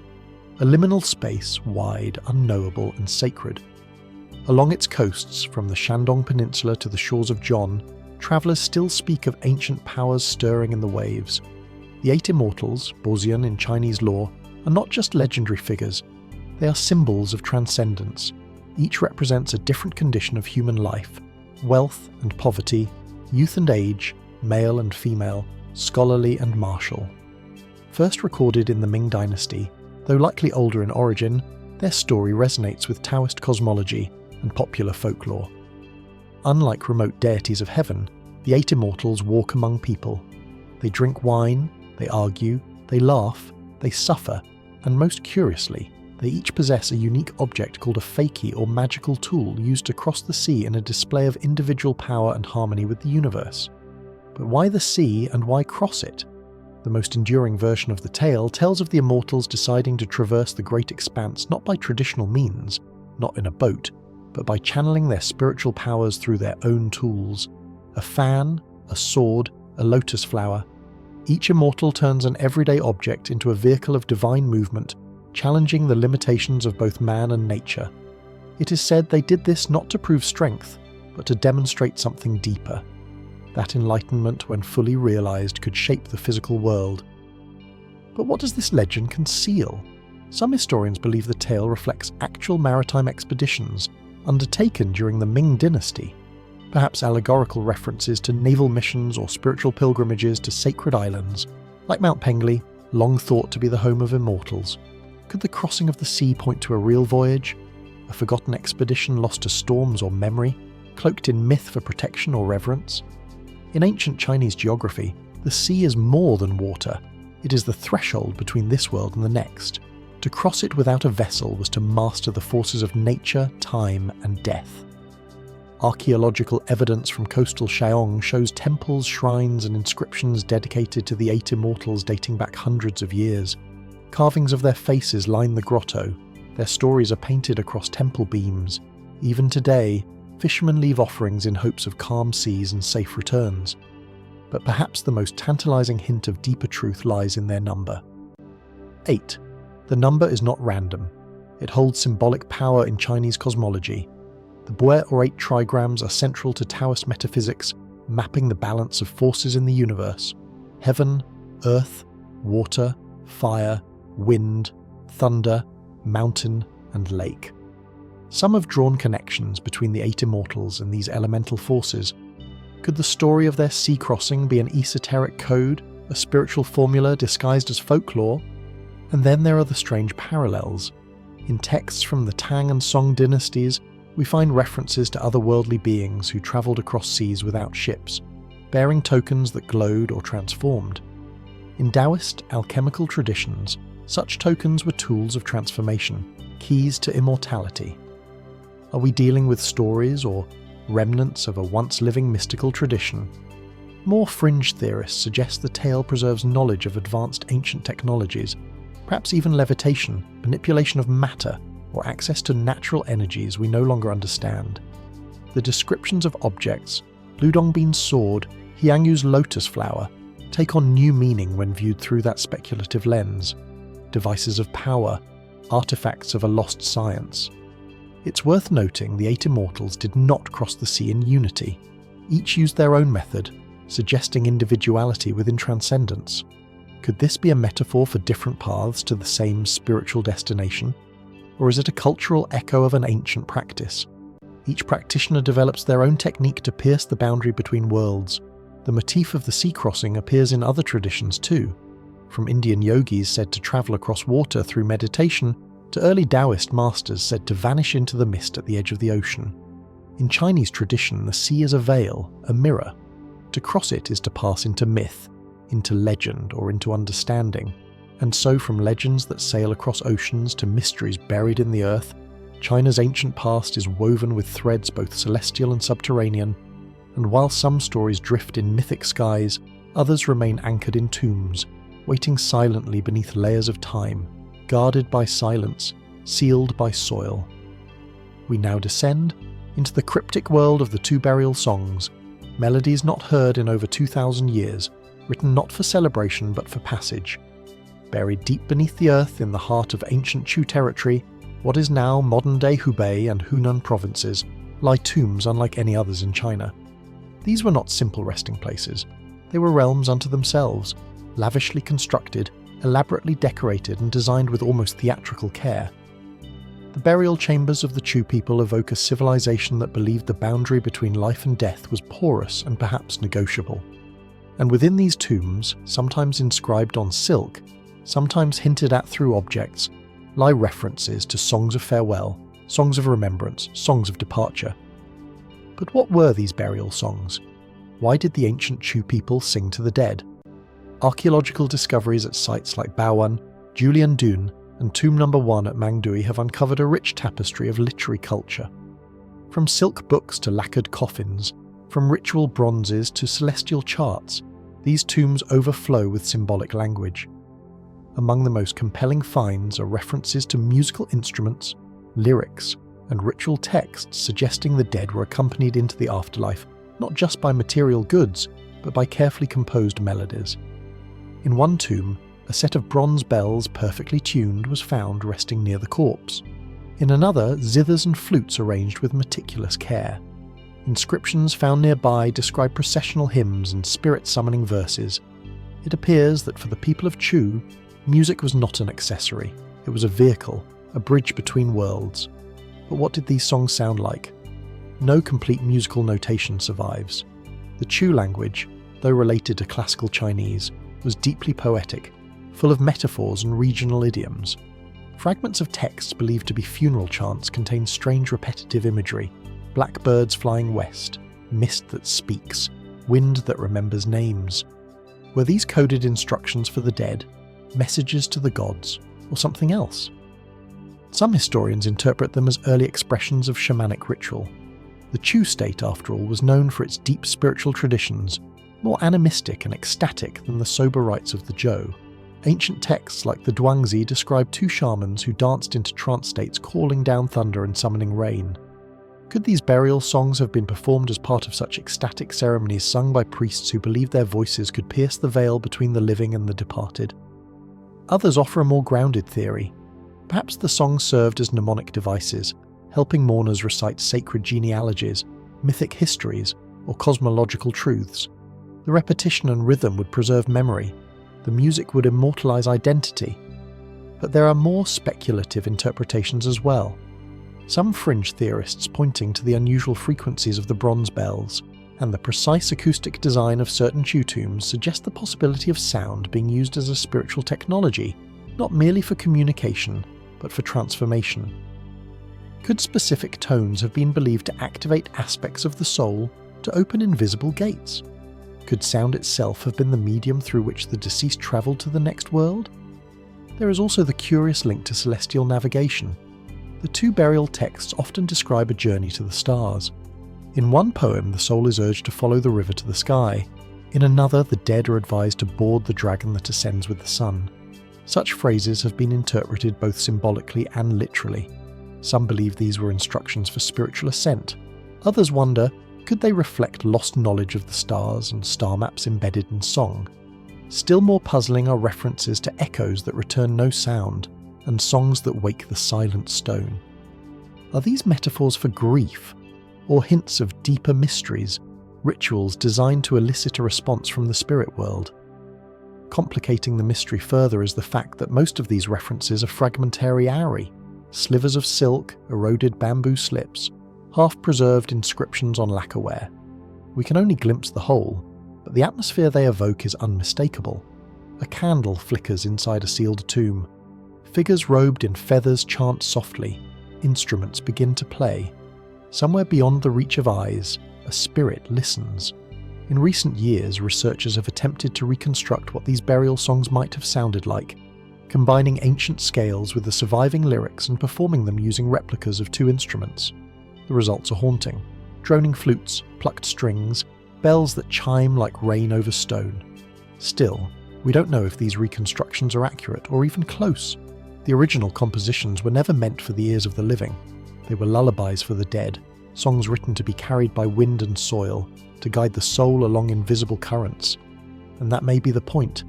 The true burial songs were never designed to be remembered by us. They were crafted for another audience entirely, for ancestors, for deities, for the unknown. So what then do we make of these ghostly verses? Are they remnants of a spiritual science we've long forgotten? Echoes of a shamanic past drowned beneath layers of imperial order? Or simply songs of grief, human, poetic and universal? Perhaps the answer lies not in the words or the notes, but in the silence between them. In tombs now empty, music once filled the air. The question that remains, where did that music go? And more mysteriously still, is someone somewhere still listening?